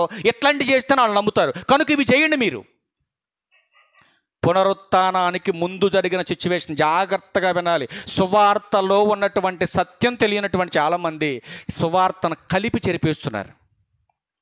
జాగ్రత్తగా వినాలి. యేసుక్రీస్తు ప్రభువారు ఏం చెబుతున్నాడు జాగ్రత్తగా మనం వినగలిగితే, ఇదిగో మీరు ఇవన్నీ చేయండి అని చెబుతుంటున్నాడు. ఇదిగో ఉచితముగా పొందితిరి, ఉచితముగా ఇవ్వండి చెప్పాడా? ఉచితంగా ఇచ్చా మీకు నేను. నా దగ్గర డబ్బులు ఇచ్చుకున్నారా? మీరు కొనలేదు కదా. కాబట్టి నేను ఉచితంగా మీకు ఇచ్చాను కనుక మీరు ఉచితంగా చెప్పండి, ఉచితంగా ఇవ్వండి అన్నాడు. ఏంటి ఇచ్చేది? చెప్పండి అన్నాడా? ఇవ్వండి అన్నాడా? చెప్పమన్నాడా? ఇవ్వమన్నాడా? ఇవ్వమన్నాడు. ఇప్పుడు కంటిన్యూషన్ చేయండి. ఏం చెబుతున్నాడు? మీ సంచులలో, జాగ్రత్తగా వినాలి, మీ సంచులలో, సేవకు బయలుదేరుతున్నటువంటి మీరు మీ సంచులలో అని చెబుతున్నాడు. ఏం చెబుతున్నాడు? బంగారమైన, వెండైన, రాగైన, ప్రయాణం కొరకు జాలినైన, 2 అంగీలైన, చెప్పులైన, చేతికర్రైన సిద్ధపరుచుకొనకుడి అన్నాడు. ఏమంటే సేవకులు ఇవన్నీ సిద్ధపరచుకోవద్దు అన్నాడంటే, మరి సేవకులుతున్న వీళ్ళకి ఎవరు సిద్ధపరచాలి? ఇవి ఎవరు సిద్ధపరచాలి? ఏమేమి తెచ్చుకోవద్దు అన్నాడు? కాళ్ళకి వేసుకున్న చెప్పులు కూడా తెచ్చుకోవద్దు అన్నాడు. ఏం తెచ్చుకోవద్దు? ఏం పట్టుకెళ్ళొద్దు? మీరు చెప్పులు కూడా వేసుకొని వెళ్ళొద్దు. మరి ఇవన్నీ ఎవరు సమకూర్చాలి? ఎవరు సమకూర్చాలి? కింద చూడండి ఏం చెప్తున్నాడు. పనివాడు తన ఆహారమునకు పాత్రుడు కాడా అన్నాడు. నువ్వెక్కడ పని చేస్తే అక్కడే నువ్వు ఆశించాలి. వాళ్ళే అది ఇవ్వాలి, అది చెయ్యాలి. అది యేసుక్రీస్తు వరకు కూడా చేశారండి కొన్ని సందర్భాలు. చూద్దాం, కొన్ని మాటలు చూద్దాం ఒకసారి. లూకాసు వార్త చూడండి ఏం చేశారు అక్కడ కొంతమంది. లూకాసు వార్త 8వ అధ్యాయము, ప్రారంభవచనాలు చూద్దాం ప్రియులారా. వెంటనే ఆయన దేవుని రాజ్య సువార్తను తెలుపుచు ప్రకటించుచు ప్రతి పట్టణములోను ప్రతి గ్రామములోను సంచారము చేయుచుండగా, జాగ్రత్తగా ఉన్నారు యేసుక్రీస్తు వారు, ఆ తర్వాత శిష్యులు, 12 మంది శిష్యులను, అపవిత్రాత్మలను, వ్యాధులను పోగొట్టబడిన కొందరు స్త్రీలను, అనగా 7 దయ్యములు వదిలిపోయిన మగ్దలేనే అనబడిన మరియయు, హేరోదు యొక్క గృహ నిర్వాహకుడగు కూజా భార్యగు యోహన్నాయు, సుసన్నాయు అతనితో కూడా ఉండిరి. వీరును ఇతర అనేకులను తమకు కలిగిన ఆస్తితో వారికి ఉపచారము చేయుచు వచ్చిరి అన్నాడు. ఏం చేశారంట? ఉపచారం చేశారు. ఉపచారం చేయటం అంటే పరిచర్యకు వాళ్ళకు కావలసినటువంటి అవసరతలలో వాళ్ళు సహాయం చేయటం. ఎవరెవరికి చేశారు వీళ్ళు? యేసుక్రీస్తు వారికి, శిష్యులకు వాళ్ళు సహాయం చేశారు. ఎవరెవరు సహాయం చేశారు? వాళ్ళ చేత సువార్తను పొందినవారు, వాళ్ళ చేత స్వస్థతలు పొందుకున్నవారు, ఇంకా వాళ్ళని వెంబడిస్తున్నటువంటి అనేకులు వాళ్ళకి ఉపచారము చేసినట్టుగా బైబిల్లో మనకి రాయబడింది, డాక్యుమెంటెడ్గా. మీరు ఆలోచన చేయండి. సువార్తను నేర్పిస్తున్నటువంటి వాడికి నేర్చుకునేవారు సహకరించవలసినటువంటి అవసరం. గలతీ పత్రిక చూడండి ఒకసారి. గలతీ పత్రిక ఇంకొక మాట దృష్టిలో చేద్దాం. గలతీలకు రాసిన పత్రిక చూడండి. గలతీలకు రాసిన పత్రిక 6వ అధ్యాయం వచనము కూడా అరే. వాక్యోపదేశము పొందేవాడు. వాక్యోపదేశం పొందేవాడంటే కూర్చొని వినేవాళ్ళు. వాక్యోపదేశము పొందువాడు ఉపదేశించు వానికి మంచి పదార్థములన్నిటిలో భాగం ఇయ్యవలెను. భాగం ఇయ్యవలనంటే ఒక ఆయన అన్నాడు కదా, ఏమ్మా మీ కోడి గుడ్డు పెట్టిందా అన్నాడు. నేను ఫస్ట్లో నేను సేవకుని కాకముందు ఒక చోటకి వెళ్తే మీటింగ్కి, కుటుంబ ప్రార్థనకి వెళ్తే ఆ కుటుంబాన్ని అడుగుతున్నాడు ఆయన పాస్టర్ గారు. ఫస్ట్ ఇదే రెఫరెన్స్ చూపించేసి మీ ఇంటికి సేవకుడు వస్తే మీరు మంచినీళ్ళు ఇవ్వట్లేదు, టీ ఇవ్వట్లేదు, అది ఇవ్వట్లా, ఇది ఇవ్వట్లా అని చెప్పేసి కాసేపు ఆయన గురించి మాట్లాడి, ఏమ్మా ఈ మధ్యకాలం మీరేంటి ఆ ప్రార్థనకు రావట్లేదు తల్లి అని అడిగిండు వాళ్ళని. అడిగితే వాళ్ళు ఏదో పనులు సాకులు చెప్పారు. అయిపోయిన తర్వాత ఈ చూపించాడు. అసలు మీ కానుకలు కూడా ఏంటి పెద్దగా పంపించట్లేదు మందిరానికి మీరు? ఏమ్మా రోజు మీరు తినేటటువంటి బియ్యంలో పిడికిడి ఇవ్వాలి, మీ కోడి గుడ్డు పెడితే గుడ్డు ఇవ్వాలి, మీ చెట్టు కాయ కాస్తే కాయ ఇవ్వాలి, ఇవన్నీ చెప్పుకుంటూ వచ్చాడు. ఇవన్నీ ఇవ్వాలా సేవకుడికి మీరు?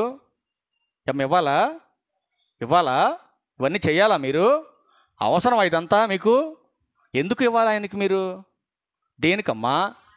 దేనికి ఇవ్వాలి? స్కూల్లో ఫీజు ఎందుకు కడుతున్నారు మీరు? స్కూల్లో ఫీజు ఎందుకు కడుతున్నారమ్మా?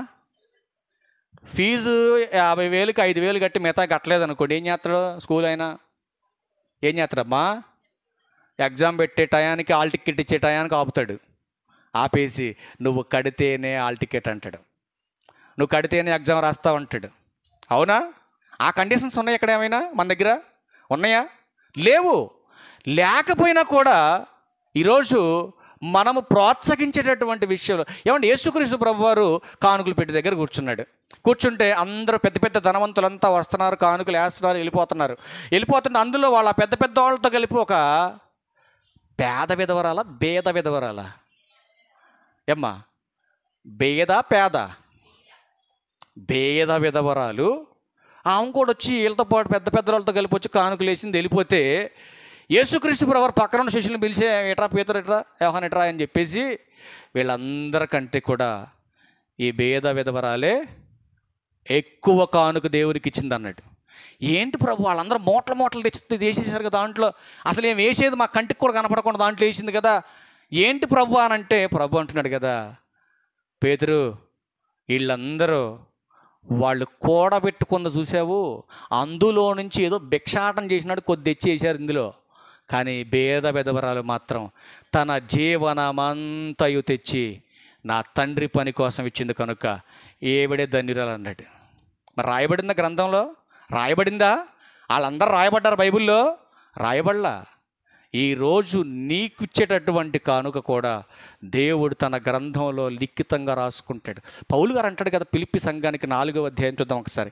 ఫిలిప్పీలకు రాసిన పత్రిక 4వ అధ్యాయంలో ఒక మాట అంటాడు చూడండి.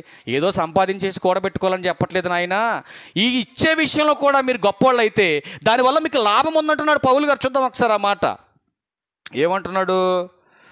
ఫిలిప్పీలకు రాసిన పత్రిక 4వ అధ్యాయము 17వ వచనం చూద్దాం. 17, నేను ఏదో ఆశించి ఇలాగూ చెప్పట్లేదు. దాని అర్థం అది అక్కడ ఉంది. నేను ఏదో ఆశించి ఇలా చెప్పట్లేదు, కానీ మీ లెక్కకు విస్తార ఫలము రావాలని అపేక్షించి చెప్పుచున్నాను. చూసారా ఏమంటాడు? మీరు ఇదంతా ఈ వాక్యభావం మీకు అర్థం కావాలంటే 10 నుంచి కంటిన్యూషన్ చేస్తే ఈ 20 వచనాల్లో ఉన్నటువంటి అర్థం మీకు అర్థమవుతుంది. ఏమంటే పౌలు గారు పదే పదే ఇచ్చే విషయం గురించి పౌలు గారు మాట్లాడుతున్నాడంటే ఆయన ఏదో సమకూర్చుకొని సంపాదించేసుకొని ఏదో గొప్పవాడికి సమాజంలో మంచి లగ్జరీగా బతుకుదామని చెప్పింది కాదు. ఆయన అంటున్నాడు కదా, ఫిలిప్పీ సంఘమా మీరు ఆలోచన చేయండి, ఇదిగో మీకు విస్తార ఫలము రావాలని నేను ప్రేమతో చెబుతున్నా అంటున్నాడు ఆయన. కానీ ఈరోజు చాలామంది ఇచ్చే విషయంలో ఎలా ఇవ్వకూడదని చెప్పాడు తెలుసా దేవుడు? సణుగు కొనకయు బలవంతము కాకయు. ఎలా ఇవ్వాలి? ఉత్సాహంగా ఇచ్చువారిని దేవుడు ప్రేమిస్తాడు. ఆలోచన చేయండి. ఎవరు బలవంతం లేదు. ఈరోజు అయ్యగారు ఏదో 2 వారాలు మెసేజ్ చెప్పాడు కదా అని నా బలవంతంగా మీరు ఇవ్వద్దు. ఆ మెసేజ్ విన్న తర్వాత తమ్ముడు పెట్రోల్ ఖర్చులు గుంచుకోండి అని చెప్పేసి నా జేబులో పెట్టబోయాడు ఒక తమ్ముడు మన దగ్గరే. నేను ఒకటే చెప్పా, నన్ను చూసి జాలితో నాకు ఇస్తే నేను తీసుకోను. నువ్వేదైనా కానుక రూపంలో ఇస్తేనే తీసుకుంటాను నేను. అది నీకు కూడా మహిమ రావాలి. రెండోది నా దేవుని పనికి అది సపోర్ట్ అవ్వాలి. రెండవది దాని వలన నువ్వు దేవునికి ఇస్తున్నటువంటి దీని వలన నీకు ప్రతిఫలం దక్కాలి. అలా ఇస్తే నీకు మేలు అవుద్ది. అంతేగాని పాపం అయ్యగారు ఏదో పాపం ఇబ్బందుల్లో ఉన్నాడు అని జాలితో నువ్వు ఏదో సాటి మనిషి సాయం చేసినట్టుగా ఇస్తే అది అస్సలు నేను యాక్సెప్ట్ చేయను. ఎందుకంటే అది మంచిది కాదు. అందుకే బైబిల్ చెప్తుంది కదా, జాగ్రత్తగా మీరు వినండి. ఒక్క మాట ముగింపు మాట చూసుకొని మనం ముగించేద్దాం. చూద్దాం ఒకసారి రోమిలకు రాసిన పత్రిక లాస్ట్ మాట చూసి ముగించేద్దాం. రోమిలకు రాసిన పత్రిక 12వ అధ్యాయం. ఆతిథ్య ఇచ్చే విషయంలో కూడా ఎలా ఇవ్వాలో చెప్తున్నాడు చూడండి. ఆతిథ్య ఇచ్చే విషయంలో కూడా ఎలా ఇవ్వాలో చెప్తున్నాడు చూడండి. రోమిలకు రాసిన పత్రిక 12వ అధ్యాయము 13వ వచనం చూస్తే, పరిశుద్ధుల అవసరములో పాలు పొందుచు. ఎవరి అవసరంలో పాలు పొందాలి? పరిశుద్ధులుగా ఉన్నటువంటి వారికి మీరు పాలు ఇవ్వాలి. దేంట్లో పాలు ఇవ్వాలి? మన బర్రెచ్చే పాలు కాదు. మరి ఏ పాలు గురించి చెప్పాడు? అన్ని విషయాలు అన్నిట్లో పరిచర్య ధర్మం జరిగించడానికి దానికి మీరు సపోర్ట్ చేయాలి. అందులో మీరు పాలు భాగస్తులై ఉండాలి. పరిశుద్ధుడైతే ఆ పరిశుద్ధుల దాంట్లో పాలు పొందుతాడు. అవునా? అలా పొందుతూ ఏం చేయమంటున్నాడు? శ్రద్ధగా ఆతిథ్యం ఇచ్చిచుండుడి. ఆతిథ్యం కూడా ఎలా ఇవ్వాలి? శ్రద్ధగా ఇవ్వాలి. అంతేగాని మరియం గారు వచ్చి చెప్పింది కదా ఇవాళ నేనే వండి పెట్టాలా, అది కాదు నీకు కావాల్సింది. అది కూడా చెప్పాను పోయిన ఆదివారం నేను. మీకేం బలవంతం లేదు. అస్సలు భోజనం ప్రస్తావన నేను అసలు తేలేదు. భోజన ప్రస్తావన అసలు తేలేదు. నాకు భోజనం పెట్టాలని మీరు ఆరాధన మానేస్తే భోజనం నాకు పెట్టొద్దు. నాకు వండి పెట్టడం కొరకే నువ్వు ఆరాధన మానేసుకొని ఇంటికాడ ఉంటే నీకే నష్టం. అది గమనించుకో. దయచేసి నా భోజనం కోసం మీరు ఆరాధన మానొద్దు. ఒక పూట తినకపోయినా నాకు వచ్చే నష్టమేం లేదు. అంతగా నువ్వు పెట్టాలనుకుంటే ఒక గంట నీ దగ్గర కూర్చొని, మాకు అంత జాబు కూడా ఏం లేదు కదా బయట నేను హడావుడికి పోవటానికి. ఒక గంట నీ దగ్గరే కూర్చుంటా, వండు తింటాను, జాగ్రత్తగా వెళ్తాను. లేదు నా స్తోమత లేదనుకుంటే అసలు నేను అడగను, ఎవరిని ఇబ్బంది పెట్టను నేను. కానీ భోజనం కొరకే నువ్వు ఆరాధన మానేస్తే నీ ఇంటికి భోజనానికి కూడా రాను నేను. ఇంకా గుర్తుపెట్టుకో ఈ విషయాన్ని. భోజనం వండటానికి నువ్వు మానేయొద్దు, ఆరాధన మానొద్దు. ముందు నువ్వు ఆరాధనగా రా, కుటుంబ సమేతంగా. ఆరాధనకు వచ్చిన తర్వాత అప్పుడు వెళ్ళి చేసుకో. గుర్తుపెట్టుకోండి ఈ విషయాన్ని. నాకు భోజనం పెట్టడానికి మీరు ఆరాధన మానేయొద్దు. ఇది గమనించండి.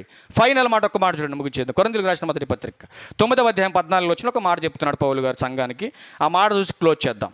చూడండి, అలాగున సువార్త ప్రచురించువారు సువార్త వలననే జీవింపవలనని ఎవరు నియమించారు? ఇది ఎవరు నియమించారమ్మా? ప్రభువు నియమించాడు. కనుక సువార్త పనిచేసేవాడు దేనివల్ల జీవించాలి? సువార్త ద్వారా జీవించాలి. ఇప్పుడు సువార్త ద్వారా జీవించాలంటే ఇప్పుడు సువార్త వింటున్న వారు ఏం చేయాలి?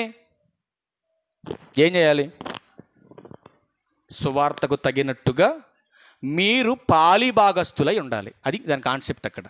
కనుక సంఘానికి విలువ కట్టలేనటువంటి తన ప్రాణాన్నిచ్చి రక్తాన్ని ధారపోచి ప్రభు కొన్నాడు సంఘాన్ని. ఆ విలువ పెట్టి కొనబడినటువంటి సంఘం సువార్తను చెబుతున్నటువంటి సువార్థికుడికి విలువ కట్టగలదండి? ఒక ఆయన అంటున్నాడు కదా, మా సంఘం నెలకు 10,000 ఇస్తుందండి నాకు అంటున్నాడు ఒక ఆయన. ఉద్యోగం చేస్తున్న సంఘంలో ఉద్యోగస్తులు అనుకుంటున్నారు ఆయన. మా సంఘం నెలకు 10,000 ఇస్తుందని చెబుతున్నాడు ఆయన. సంస్థ ఒక 16,000 ఇస్తుంది. సంఘం ఒక 10,000 ఇస్తుంది, 26,000 వస్తున్నాయి. మళ్ళీ పెద్ద గొప్ప కార్యంలాగా చెప్తున్నాడు, మా సంఘం 10,000 ఇస్తుందండి నాకు అని. ఏ వ్యాపారం అది లేదా ఉద్యోగం? ఇది జ్ఞానం ఉంది అసలు? సంఘము పరిస్థితులను బట్టి పరిచర్య జరగటం కాదండి. పరిచర్యను బట్టి సంఘం సేవకు, సంఘానికి సపోర్టుగా ఉండాలి. అది దేవునికి మహిమ. అలా చేయగలిగితేనే కదండి. ఇప్పుడు 13 సంవత్సరాలు 14 సంవత్సరాలు మీ దగ్గర ఒక్క రూపాయి కూడా ఆశించకుండా ప్రతి గురువారం క్లాసు పెట్టా, గుర్తుందా మీకు? ప్రతి గురువారం క్లాసు పెట్టి ఆ క్లాసుల్లో మీ అందరికీ వినటం కాదు, మంచి మంచి వీడియోలు తీసుకొచ్చి మీకు చూపిస్తే కనీసం కొంతైనా ఇంప్రూవ్మెంట్ మీలో రావాలి, మీరంతా బాగుండాలనే సదుద్దేశంతో ఎవరో రూపాయి కూడబెట్టుకొని ఇన్స్టాల్మెంట్లో 28,000 పెట్టి ప్రొజెక్టర్ ఆళ్ళు కొంటే అదేదో మన సొంత ప్రాపర్టీ లాగా మనం కొనుక్కున్నట్టుగా దాన్ని తెచ్చుకొని మనం వాడుకున్నామే సంవత్సరం పాటు. నిజంగండి, ఇప్పటికే నా దగ్గరే ఉంది, అది ఇప్పటికే అడగలాళ్ళు. ఎవరో ఒకళ్ళు దేవుని పని మీద కొన్నాం, వాడండి, తీసుకెళ్ళి వాడుకోండి. మీరంతా తీసుకెళ్ళి వాడుకొని అందరు జనానికి చూపించండి. దేవుని పని కోసమే కదా మేము కొంది. ఎట్లాగో మా సంఘం సపోర్ట్ చేయట్లా వదిలేసాం మేము వాళ్ళని, ఇదిగో మీరే తీసుకెళ్ళి వాడండి అని తీసుకొస్తే దాన్ని తీసుకొచ్చి మన దగ్గర పెట్టుకొని మన దగ్గర వాడిన రోజులు ఉన్నాయి. క్రమేపీ రోజులు గడుస్తున్న కొద్దిగా పరిస్థితులన్నీ మారిపోయి చివరికి క్లాస్ పెట్టుకునేటటువంటి వారం క్లాస్ కూడా ఆగిపోయింది. ఆ తర్వాత వీళ్ళకు ఉన్నటువంటి క్రమం పోతుంది, వీళ్ళు డిస్టర్బ్ అవుతారు, పాడైపోతారు, నాశనానికి వెళ్ళిపోతారు. ఏమంటే 24 గంటలు వాక్యంతో ఉన్నటువంటి వారిని మార్గం తప్పించిన అపవాది ఏమంటే 6 దినాలలో ఒక వారం కూర్చొని, 7 దినాలలో ఒక వారం కూర్చొని అరగంట వాక్యం వెళ్ళిపోతే మిగతా ఈ 6 రోజులు ఈ అరగంట వాక్యం సరిపోద్దా?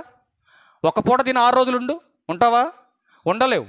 ఆత్మ బలహీనపరచబడుతుంది, లోకాశలకి శరీరం ప్రేరేపిస్తుంది, అపవాది ఎరలేస్తాడు, మిమ్మల్ని మార్గం తప్పిస్తాడు, నాశనానికి తీసుకెళ్ళిపోతాడు. మంచిగా ఉన్నటువంటి ఊరు నాశనం అయిపోతుందనే సదుద్దేశంతో కనీసం నెలకొక్కసారి పెట్టుకుందామని చెప్పానా?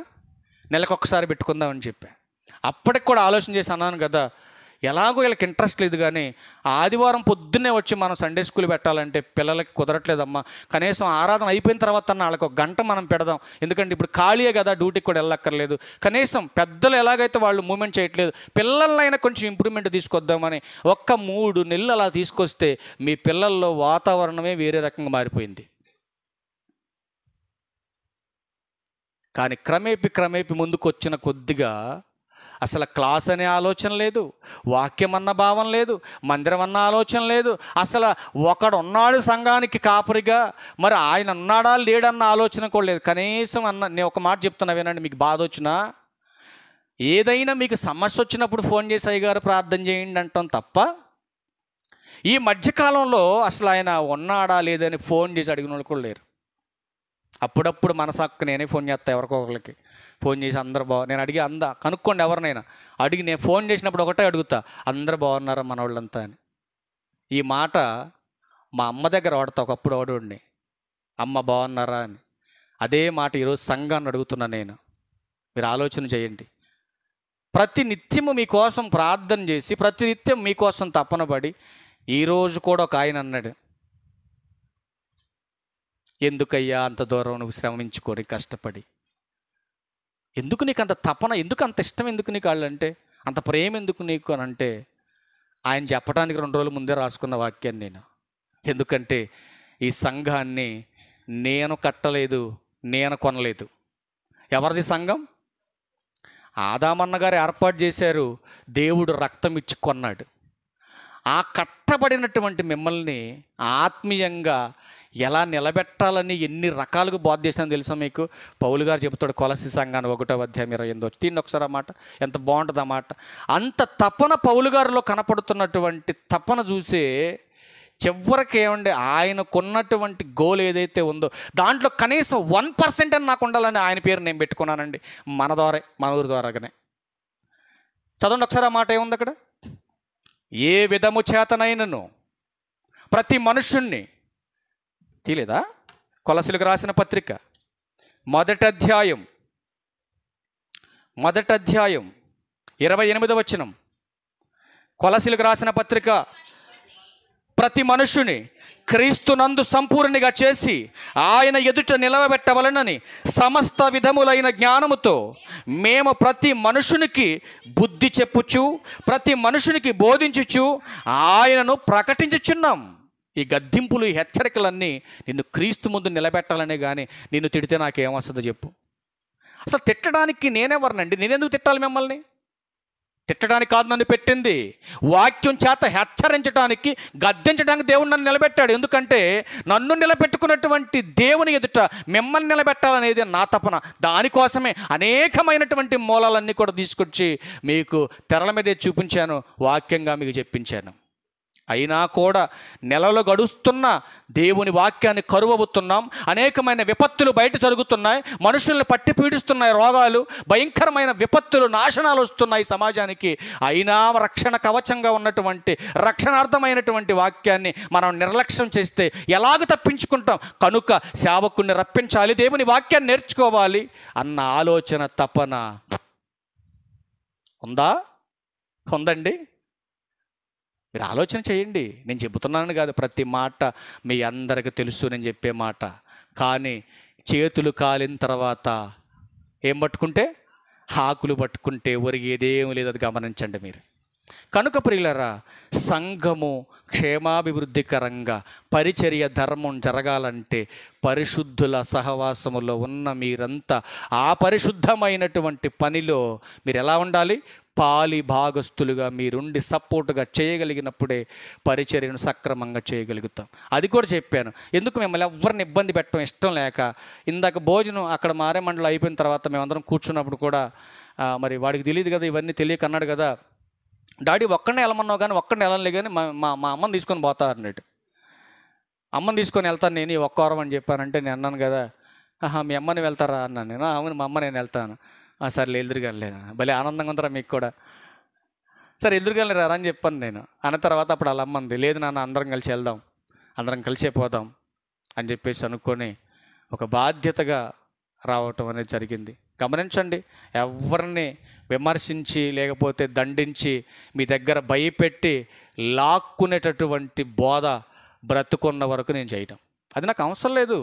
ఎందుకంటే ప్రియులారా, మీరు గమనించండి, ఒక ఆయన అంటున్నాడు కదా బయట, ఒక ఆయన సంఘం వచ్చినా పర్లేదు రాకపోయినా పర్లేదు అన్నాడు. ఎందుకనంటే ఆయనకి బయట నుంచి డబ్బులు వస్తున్నాయి. ఆయనకి మొన్న క్లాస్కి వెళ్ళినప్పుడు పక్కన కూర్చొని మాట్లాడు, అన్న ఎంతమంది సంఘం అని అంటే, సంఘం ఒకరోజు వస్తారు ఒకరోజు రారు, వాళ్ళతో మనకు పని ఏంటి? సంఘంతో పని లేదా నీకు? ఆ సంఘంతో నాకు పని లేదు. మరి దేంతో పని నీకు? డబ్బు. అదేనా సేవకుడి లక్ష్యం? ఏ భారం కలిగి పని చేస్తున్నావు సంఘంలో? ఏ భారంతో సేవకుడిగా మారావు సమాజంలో? అందుకే బైబిల్ హెచ్చరిస్తూ ఉంది, ధనాపేక్ష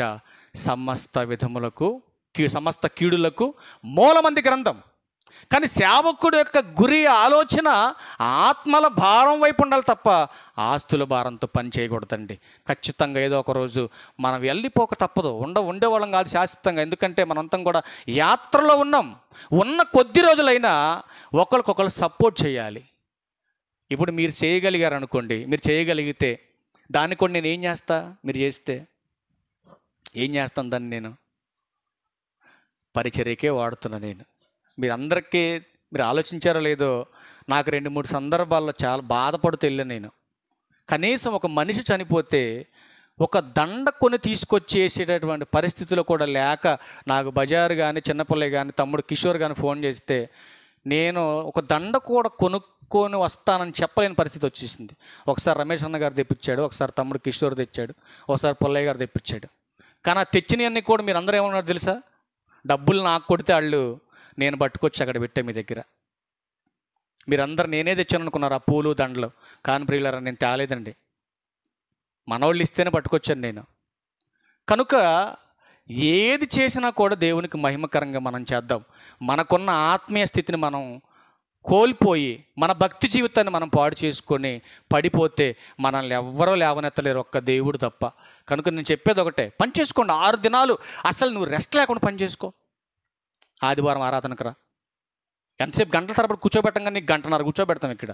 ఆ గంటన్నర కూడా నీకు, నీ కుటుంబానికి, నీ దేహానికి, నీ ఆత్మకు, నువ్వు చేసే ప్రతి పనికి ఆశీర్వాదకరంగా ఉండాలనే కదా ఈ వాక్యం చెప్పేది. అంతేగాని 4 చిల్లర మాటలు చెప్పేసి 4 రూపాయలు డబ్బులు సంపాదించుకునే మాయ కాదుగా ఇది. కానీ మాయను నమ్ముతాం మనం, వాస్తవాన్ని మనం నమ్మం, నిజాన్ని మనం నమ్మం, దాన్ని అనుసరించం మనం. కనుక అబద్ధపు మాట చెబితే అబద్ధాన్ని నమ్మి మనకు వేలకు వేల రూపాయలు పెట్టుబడి పెడతాం. కానీ దేవుని విలువైన అందుకే చెప్పాడు, ఒకడు లోకమంతా సంపాదించుకున్నాడు, తన ప్రాణాన్ని కాపాడుకోలేకపోయాడు.